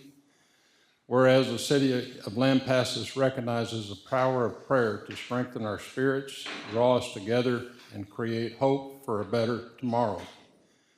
And whereas Americans have turned to prayer for strength, inspiration, solidarity, and whereas let us be thankful for the liberty that allows people of all faiths to worship, thankfulness of many freedoms and blessing that we take for granted. Whereas we can find hope, comfort, and the grace and guidance of a loving God. And whereas let us pray for the men and women of our armed forces, our police officers, our firefighters who put themselves in harm's way, healthcare professionals, teachers, and all those who make daily sacrifice, including our family, friends, and community. And whereas the National Day of Prayer is recognized the first Thursday in May, the city would like to proclaim October as a month of prayer, and whereas in the spirit of Love Thy Neighbor Day on October 5th, pray for unity, encourage others, inspire, and take care of one another. Now, therefore, I, Herb Pierce, Mayor of the City of Lampasas, along with the City Council, do hereby proclaim October as a month of prayer.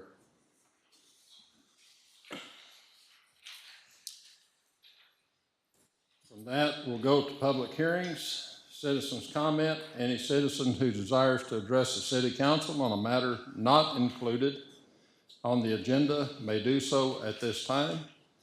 The City Council may not deliberate on items presented under this agenda item. And there is none. Citizen comment. Any citizen who desires to address the city council on a matter that is included on the agenda may do so at this time. And looks like we have one. Mr. Finney. Thank you, Mr. Mayor. Thank you, council.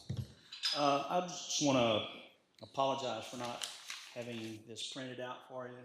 I have a bunch of bullet points that I'd like to make. I wasn't aware that this was on the agenda or that I was even going to be prepared to say anything about it. But I do have a few things I'd like to bring up about food trucks in general. Becky's already answered one of my questions as to how many permits have been issued over the last few years, and I realize that number is almost minuscule compared to what the number of businesses we have here. My concern is more what's going to happen in the future. A week or two here is not a big deal. I don't have a problem with festivals. I don't have a problem, Spring Ho, it's great. Thousands of people come to our community. Food trucks is a great thing on the creek. Whatever the county does down on the square, that's not really my concern, even though there have been some food issues, I think showed up on social media last week where there was some contaminated food down there. But I'm not going to get into that. So, again, I apologize that I don't have this and that I'm not as prepared as I should be because my electricity went out and the computer went down, and so I wasn't able to type this up the way I wanted to. I planned on having something for everybody, but it was very short term. So I'm probably going to be all over the place with it, just the points that come to mind when I think of food trucks. I've seen what happens in some communities. They come in and it's not the one or two. It's if you set up a park where there's 10 or 12 of them. Bottom line is every dollar that goes into a food truck is taking out of a local business here somewhere. And we in the restaurants, and God forbid, I'm not talking about all the people in town, I'm just talking about myself. There's a limited number of dollars, and we're all competing for that $1. And whether it be Storms or McDonald's or Starbucks or Alamo Coffee or whatever, there's a limited amount of expendable income that people use for eating out. And food trucks, they affect that. My question is, what are the positives? Everything is a bottom line with me. You have to tell me what the positives for having something versus the negatives for having something. And I really would like to know what benefits a food truck actually brings to the citizens of Lampasas. And if there are benefits, I'd like to know what they are and at what expense or what cost is it to our local businesses. Because again, for every dollar you take out of a person's budget and put it into a food truck, it robs the people who have millions of dollars invested in brick and mortar buildings. Excuse me? Yes.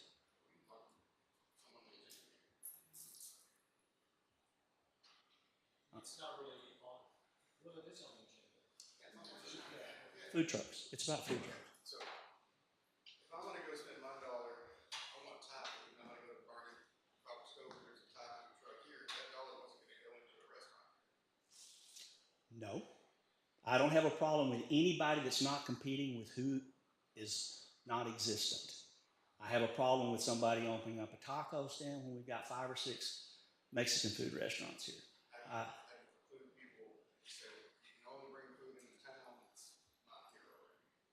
I'm not sure how you do that, but you're actually promoting businesses that compete with existing businesses, and there are a few points in. They pay no property taxes. They pay no personal property taxes. I asked a question to someone in the room a while ago. Let's just assume that you sell $1,000 worth of taco. You own a taco truck, and you sell $1,000 worth of tacos out of that truck one day. Do you really think that $85 or $82.50 is going to be sent to the state of Texas? No, never. The people down on the creek, I sold tea down on the creek, basically gave it away, which made a lot of people mad because I was selling my tea for 1/3 the price of what the guy next door was selling it for. But that's competition. But I'm an existing business. The health department came and checked me out every time. Every dollar's worth that I sold, I paid taxes on it. But I know these people that set up in these I've seen them all over. I've talked to them and said, how much money did you send to the state of Texas in taxes last year? You know, why do you think I'm in here in a food truck? Or why do you think I'm selling Chinese articles off of a cardboard table? You know, they don't pay taxes. Mr. Kenny, I do know that when I was on the Springfield committee and I was in charge of parks, the state sales tax came and monitored them. They monitor them, but how do you monitor? How does the state monitor a food truck that sets up for a month? How do they monitor the health? Because I get inspected from the state, since we don't have a local health inspector, right? I get inspected from the state maybe 3 or 4 times a year. So there's a very slim chance that you're going to have a food truck that ever gets inspected by any health department, state, city. You know, who's going to monitor that? You've already got an overburdened state health department, because I talk to the inspector every time he comes. He said, I don't have enough time to look at the ones that we know are here. How are they going to monitor any of that? How are our local inspectors going to monitor it? It puts a burden on our inspectors, code enforcement officers. Where are they getting their water? You know, again, you know, you made a point about restrooms and things like that. If you're connected to an existing business, fine, you've got an existing business, but you're in the middle of nowhere, can't wash your hands, can't go to the bathroom. Where does all the waste go? I've seen it happen myself. Food trucks, you know, in the middle of the night, they'll find a gutter somewhere. I mean, I've seen it happen, okay? These are all things that come to my mind, but I'm going to run through a few things, and again, I apologize because I don't have it laid out exactly like I would like to. My wife had to write it on a computer and take a picture of it and then send it to me, so it's kind of hard for me to read. But I'm just going to ask a few questions, and you can take them for what it's worth. Bear in mind, most of these things are 3 minutes or. Oh, okay. So, but I'm not cutting you off. Okay. Well, you know, I mean, can I get 3 minutes for each business I own in this community? Yeah, keep going, because it's important. What benefits do the food trucks actually bring to our community? That's an economics question I can't answer. Every dollar that's spent at a food truck is dollars taken away from local businesses' bottom line. They don't pay local taxing entities, local property taxes, local personal property taxes. They don't have employees. There's no way to, if you have a food truck, there's no way to add that to the appraisal district, so the appraisal district doesn't have a way to tax that. They pay a $75 or $80 registration for their trailer, and that's it. Experience has shown me that most don't pay any sales taxes at all. You know, they practically never contribute to any of the local events, charities, fundraisers, schools, clubs, community activities, Little League, Little Dribblers, stock show, project graduation, etc. The list goes on. They rarely have employees. Most of them are mom and pops. Most of them are out of towners. They take what money they earn, take it somewhere else and spend it. Let me see. Parking is always an issue. I think it's bad for local businesses. Food trucks have been historically exempted from most all requirements that I'm required to fulfill. And I got just a few questions. When's the last time that you saw, let's say, Billy Bob's food truck logo on the back of a Little League jersey, or a Little Dribblers jersey, or a banner at a football game, or a banner at a basketball game, or a banner at the rodeo, all of which I contribute to?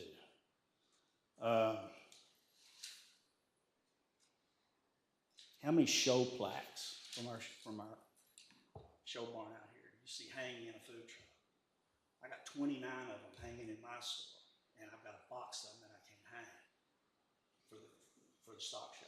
The brick and mortar people in this town are the most generous people I've ever been involved with. Our businesses go out of their way to benefit all these events. We spend hundreds of thousands of dollars at the Boys and Girls Club. You name it, the show barn. They raised $300-something thousand last year. Do you think a food truck operator is going to do any of that? So just take it for what it's worth. I don't like them. I've never liked them.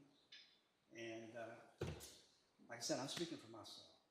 I haven't had an opportunity to talk to any other business owner, and I'll take whatever grief falls on me. I'm big enough to take it. So. Thank you.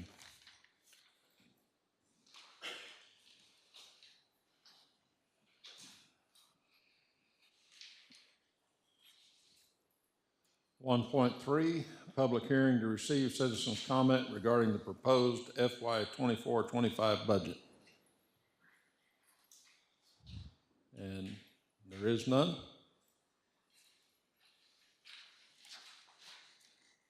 2.1, discussion and possible action regarding the approval of minutes of the regular meetings held on August the 12th, 2024. I don't see any changes. I make a motion to approve. Second. All in favor? Aye. Abstain. Discussion and possible action concerning the approval of minutes of the special meeting held on August the 19th, 2024.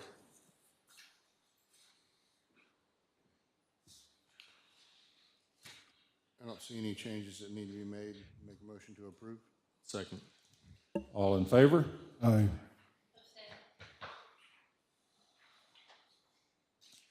Boards and department reports.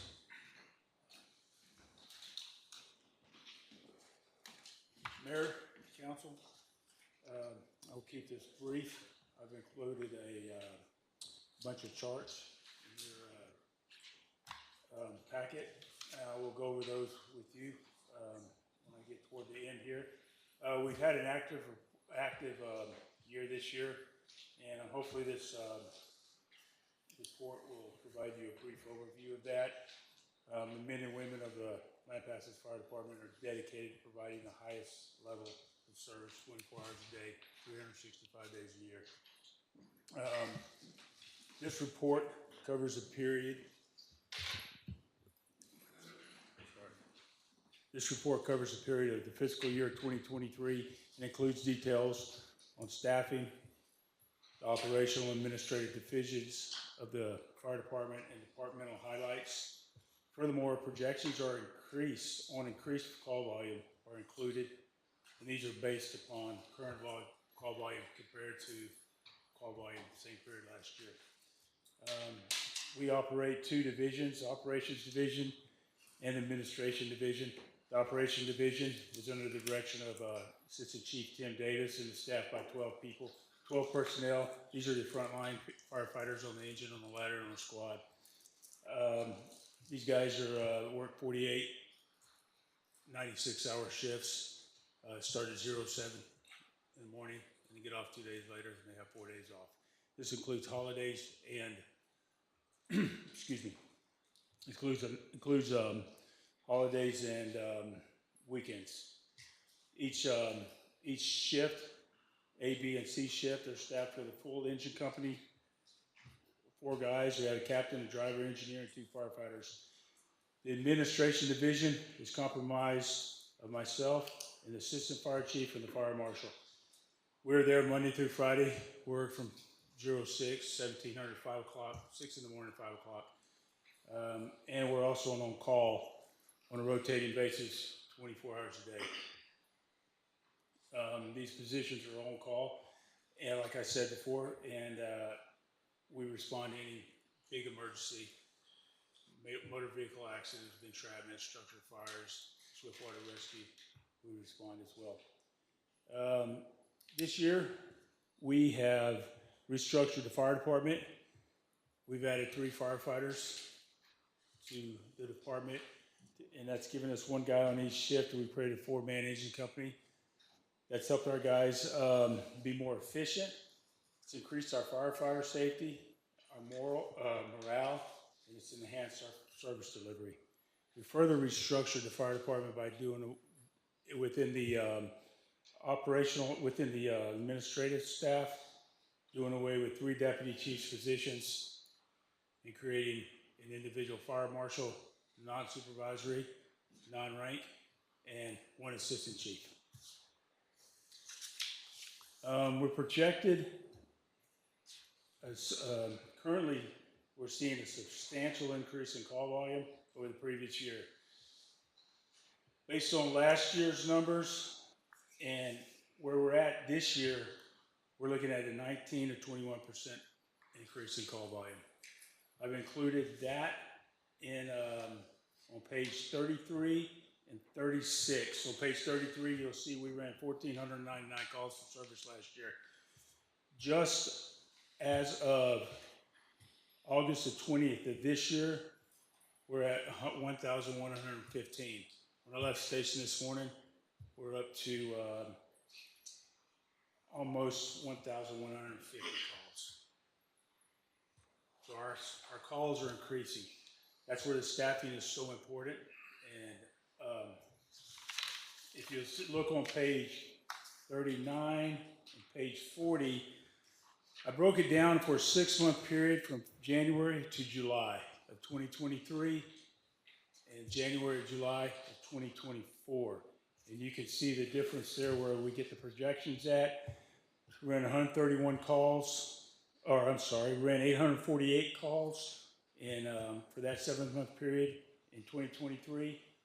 We've run 1,042 in the same 7-month period for this year. So with those projections, we're projecting that we're going to run almost 1,900 calls by the end of 2024.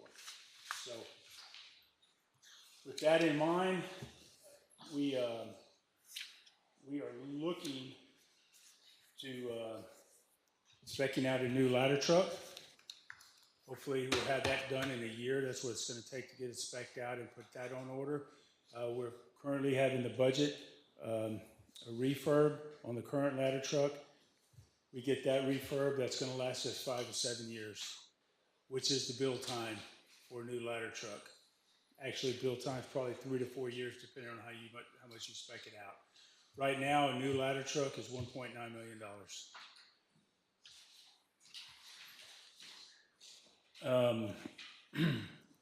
We're not looking at a new station right now, probably 5 to 7 years down the road, and that would probably be on the west side. That's where all our call volume's at. I can answer any questions if you have any.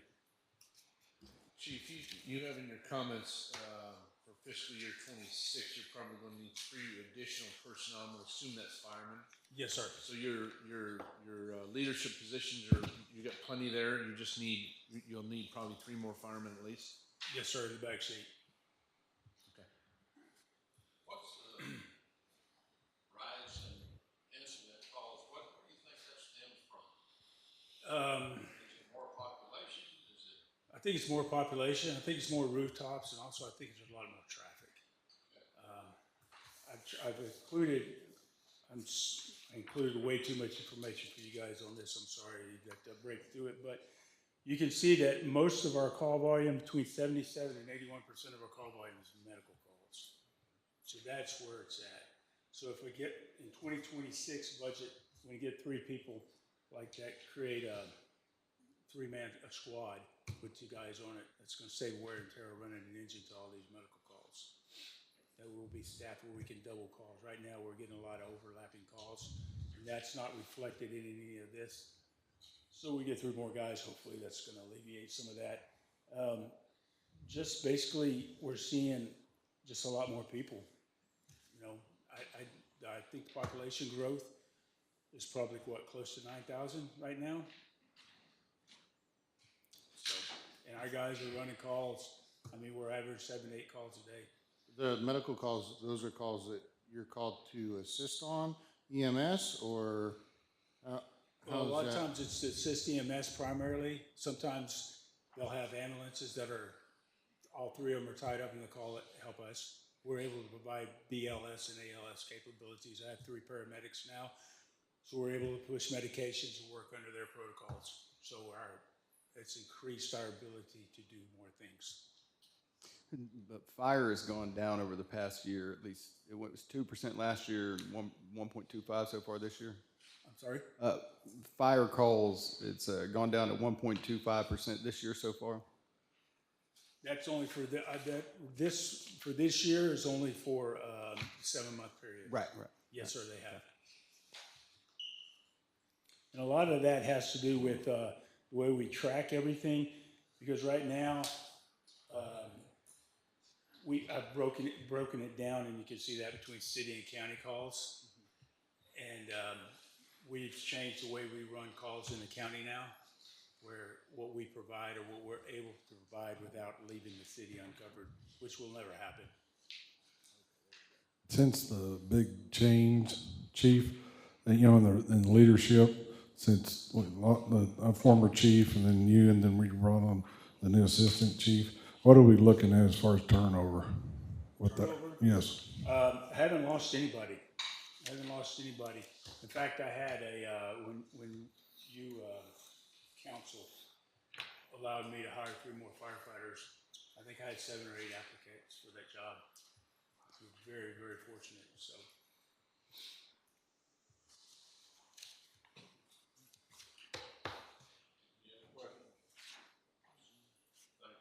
Oh, thank you. I have one more. I'm sorry. And what percentage do you think of y'all's calls, I'm sure it's in here, are out in the county, not in the city?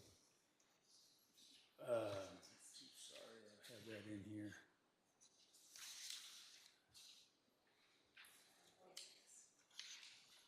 Yeah, 46% in the county? 46 and 48. Okay, 46 and 48. Okay.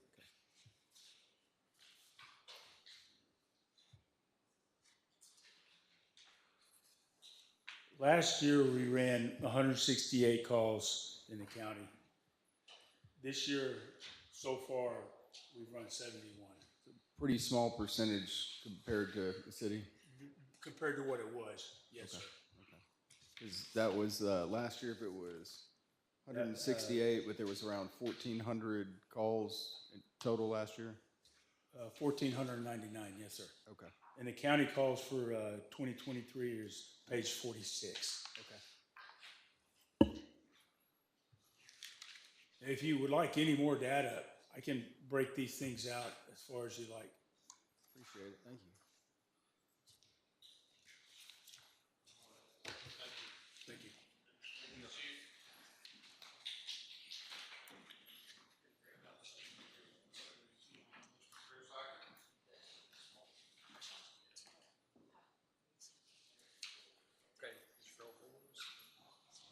I trust you. Good evening, Mayor and Council. So this is the Parks Department Annual Report for 2024. We'll start with going through the Department of Visual Staff with it, which is Parks Director, myself. We've got our Park Secretary, Lupe Charping, Park Superintendent, Jesse Acosta, Park Technicians, John Grantland, Abel Palacio, Rodney Kepler, Tyler Evans, and Juan Guerra, Cemetery Caretaker, or Crew Leader, Jacob Rivera, Caretakers, Josh Palacio and Marcel Chapa, Sports Facilities Crew Leader, Stephen Knowlton, Sports Facilities Technician, Nick Keegley, and we also had a couple of 2 summer helpers for the workforce, so we started that program again. We used to do it a lot. Went back to it this year. 2 incredible kids. Something you don't see real often, so very proud of them kids. We had 26 seasonal pool staff. Yes, we did have a few hiccups this pool season, but we got through it. 2 assistant pool managers, 2 grounds maintenance personnel, and 22 lifeguards and cashiers. Something I should have added right there that I didn't, because of what we're talking about in the budget, is tenure on those employees. Especially in the Parks Department itself, we've got guys that have been there. Myself, going on 18 years, Jesse Acosta, 18 years, John Grantland, 15 years. We've only really got 2 new guys that have been hired within the last year and a half. The rest of them have been there for 10 plus. So we've got incredible staff. I just want y'all to know that. Anyway, moving on. Projects that we've completed over the last year, the gateway sign on 183 South. I had no idea that was going to be my project, but Ryan said, yes, it is, so here you go. Teamwork. I didn't see no teamwork. He just said, hey, do this. No, there was teamwork. I'm just kidding. Sir? As a sign, yes. Concrete walkway to the community garden, concrete pad for a skate park pavilion. We replaced the playground mulch at 580 Complex and Brook Park Playgrounds. We completed installation of exercise equipment at 580 Complex for the Lions Club.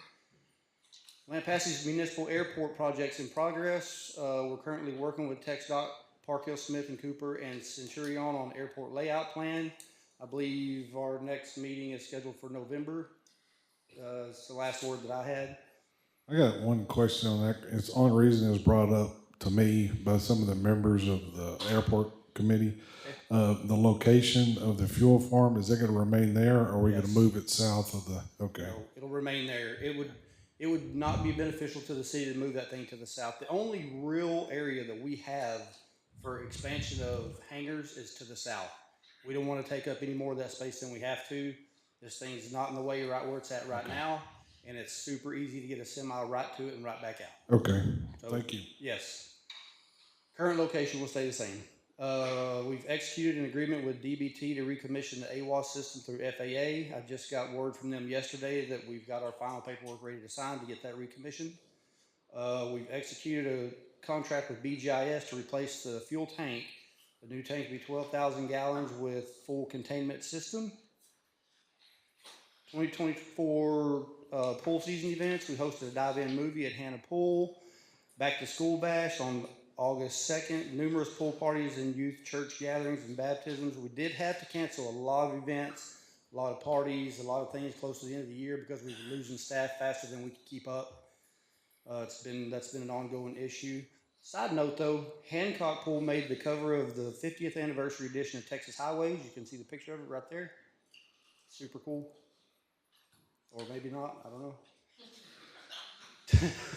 23, 24 projects in progress, hike and bike trails at 580, the parking lot lighting, electrical upgrades and walkway to the skate park, 10 by 20 pavilion for the skate park, improved parking for Cooper Springs Nature Park, a storage building inside Cooper Springs Nature Park, planning for new lighting at Turner Complex, and the Hostess House rehab. And overview of the areas that we maintained, we're right at around 600 acres. We've got 13 full-time employees that maintain 600 acres, not just the acres, but all city-owned buildings, 32 airplane hangars. It's a lot. Anyway, 580 Sports Complex, Avenue A Park, Campbell Park, and Hannah Pool. City Hall Complex, College Street Park, Colored School, and New Hope Church, Cook Cemetery, Cooper Springs Nature Park, Gavin Garrett Soccer Complex, the Goodrich Tennis Courts, Hancock Park Pool and Pavilion, Head Start and Senior Center, Hostess House, Library, Municipal Airport, Oak Hill Cemetery, Suann Park, Turner Complex, W.M. Brook Park, and again, other duties as assigned. So I'm gonna jump back. Okay. The 10 by 20 pavilion at the skate park, y'all haven't put that up. Who's paying for that? It is being donated. We paid for the pad. Local contractors donating the pavilion. And that y'all put it up for? Yes. 24 calendar of events for all parks areas. We just almost identical to every other year. The Boots and Blazers event, Go Texan Barbecue Cook-Off, Hunters Welcome, Citywide Garage Sales, the Carol of Lights, the Christmas on the Creek events, the Bark for Life, removal of all Christmas decorations, which may not sound like an event, but it's a huge ordeal. Laugh the Kids event in Campbell Park, Easter egg hunts in every park, the Riata Roundup, and LTX Barbecue Cook-Off. Both pools, Atlas 4000, Kidfish and Camping event, Sulphur Creek Car Cruise, Moonlight Swim, Dive-In movie, Spring Hoe. In September, we always begin the prep for Christmas displays. That tells you how much work goes into it because it doesn't get lit until Thanksgiving. We begin in September to prep that stuff. And numerous weddings, family reunions, birthday parties, sporting events, and tournaments. Any questions? Comments? Am I understanding that you're the new sign custodian of the city now? The sign custodian? Is that what you signed up for? No. Oh, I thought. I did not. Well, anyways, the historic sign that points on Key Avenue on Western, that red sign, it looks to be faded. You know the red sign with the cowboy, it says, points down Western? Right on, right here on the sorry, corner? I said Key Avenue on 190. You said Key, you're talking about 190 and Western? Yep. Yes. That looks faded. Do you think I should get Ryan to have somebody I mean, paint it? you're a sign custodian, right? Did you? I'm just throwing that out since you said something about sign.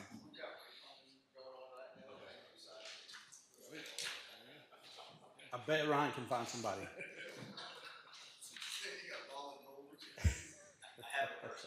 You got somebody in mind already, I bet you. Anything else? Great job, Chris. Thank y'all. Thank you, sir.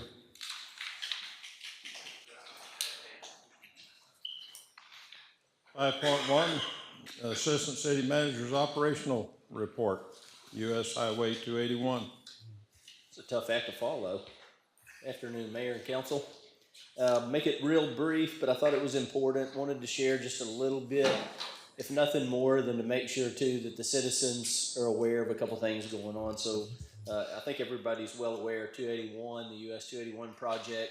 The Runa Road's just about complete, the widening piece of that. They're working that first phase along that side by the hostess house as well.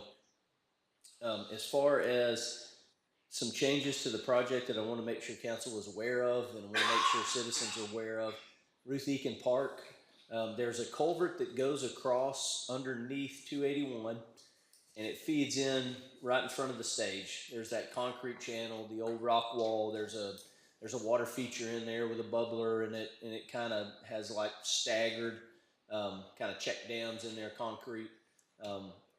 That has to be adjusted. There was a design error in TxDOT's plans for their culvert. So their culvert is actually lower elevation. So they're having to lower that drainage ditch. The intent is, I've been reviewing some of the plans, working closely with TxDOT. It will still function like it does. It will just be lowered. It'll still have a concrete bottom. Look similar to the way it does now. The bridge is going to have to be taken out. That's about where that project will stop, where they can kind of tie back into the elevation. So that first kind of crossover bridge there at Ruth Eakin will be moved out of the way during construction, and then we'll end up putting that back. So, as far as the next project, this is very brief. So 2nd Street project, JHL Construction was awarded this project. And the main thing I just wanted to make sure everybody's aware of, tentatively their scheduled start date will be next week. So they will be mobilizing. I can't tell you for sure that the road will be closed next week, but you'll start seeing equipment arriving.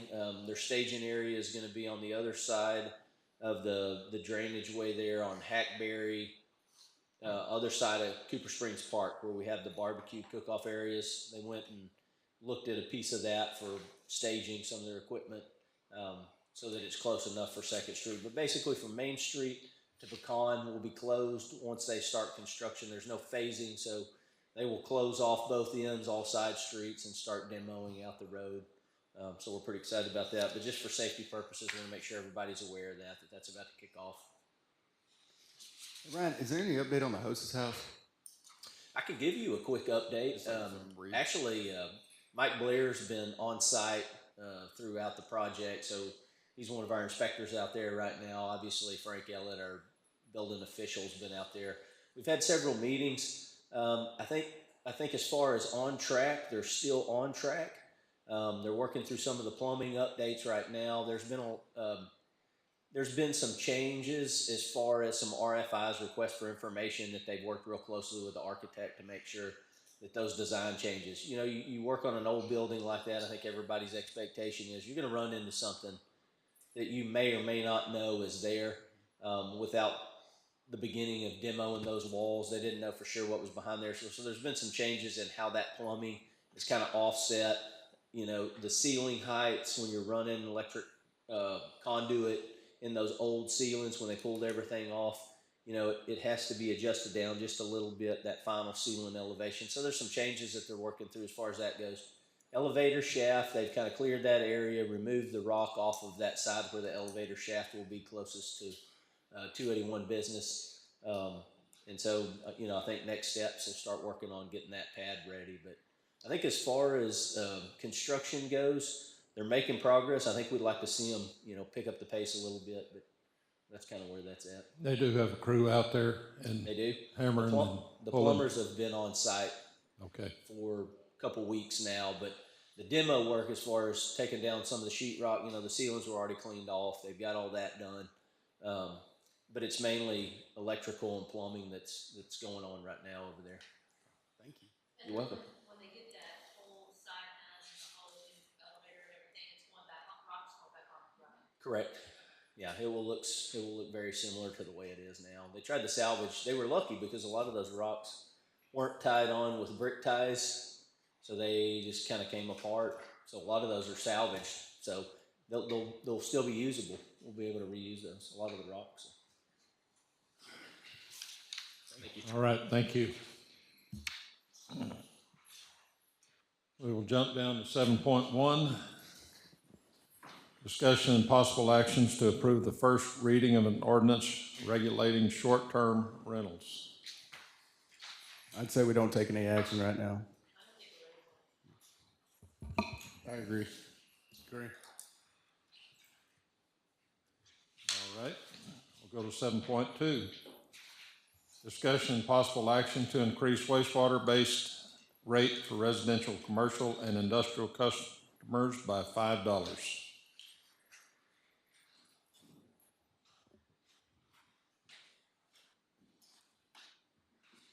Mayor, council, my mic on. I'll stand for any questions. This was a discussion during workshop. If there's any forward action on this item. Now, I'll make a motion to increase wastewater base rates for residential, commercial customers by $5 effective October 1st, 2024. I'll second. Any discussion? All in favor? Aye.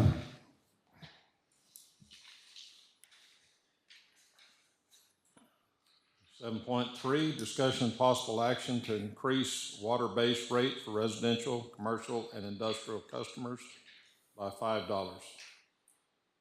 Again, Mayor, council, this was one discussed in workshop that we've talked about for the last few weeks on the wastewater increase of $5 on the base rate.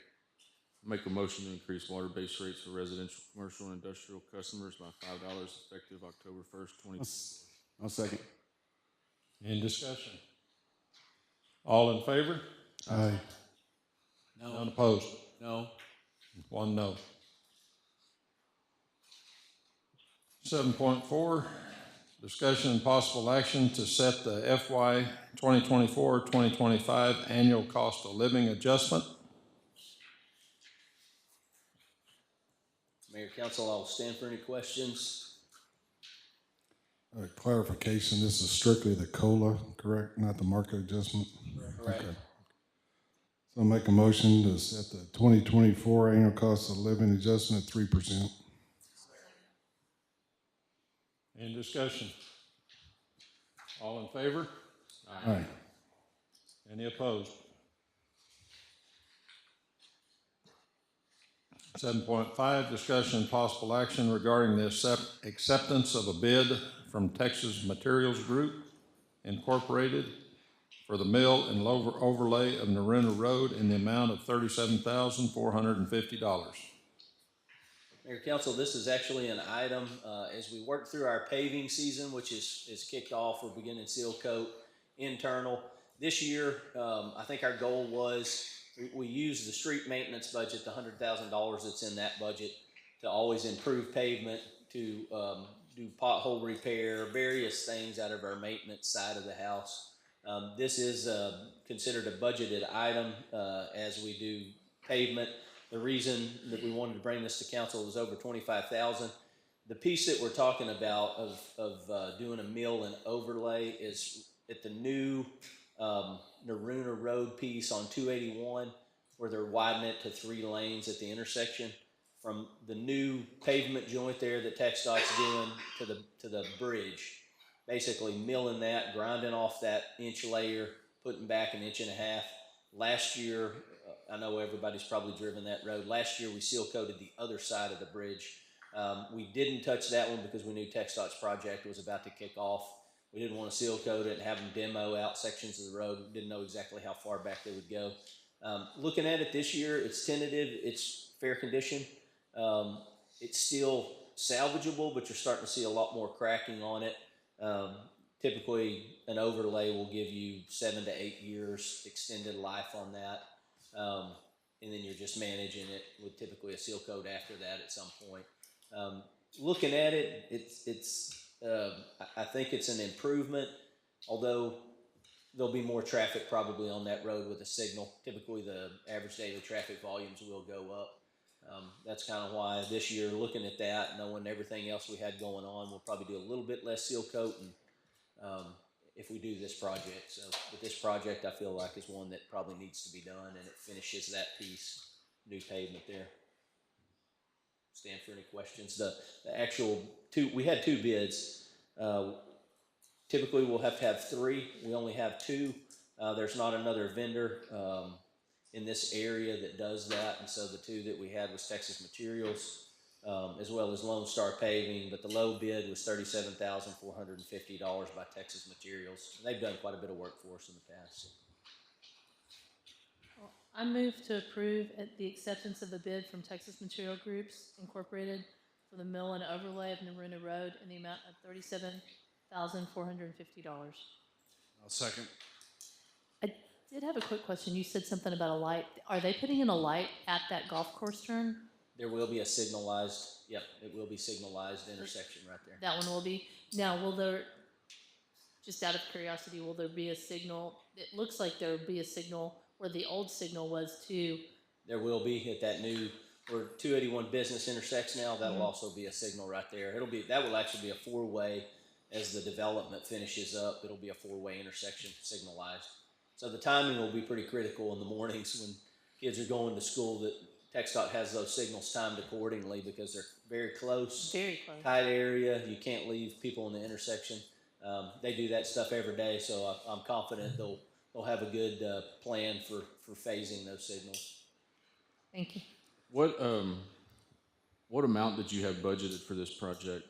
Is it this is exact amount, or are we under, are we over? That's a good question. So what we typically do is we use that $100,000 budget throughout the year for street maintenance. What I planned on doing, I was trying to focus on at least two purchases of oil, two big tanks of oil to do seal coat, meaning we'll cut back one of those tanks of oil to offset for this project. Won't do quite as much seal coat, but improve this road. But within budget, within that $100,000. A lot of times what we'll do is we'll go out for a large bid, do a lot of mill and inlay, overlay. Sometimes that becomes, more of a capital project if you're doing a lot of that. This is more of a maintenance, function this year. And so being at the end of our budget, there's plenty left from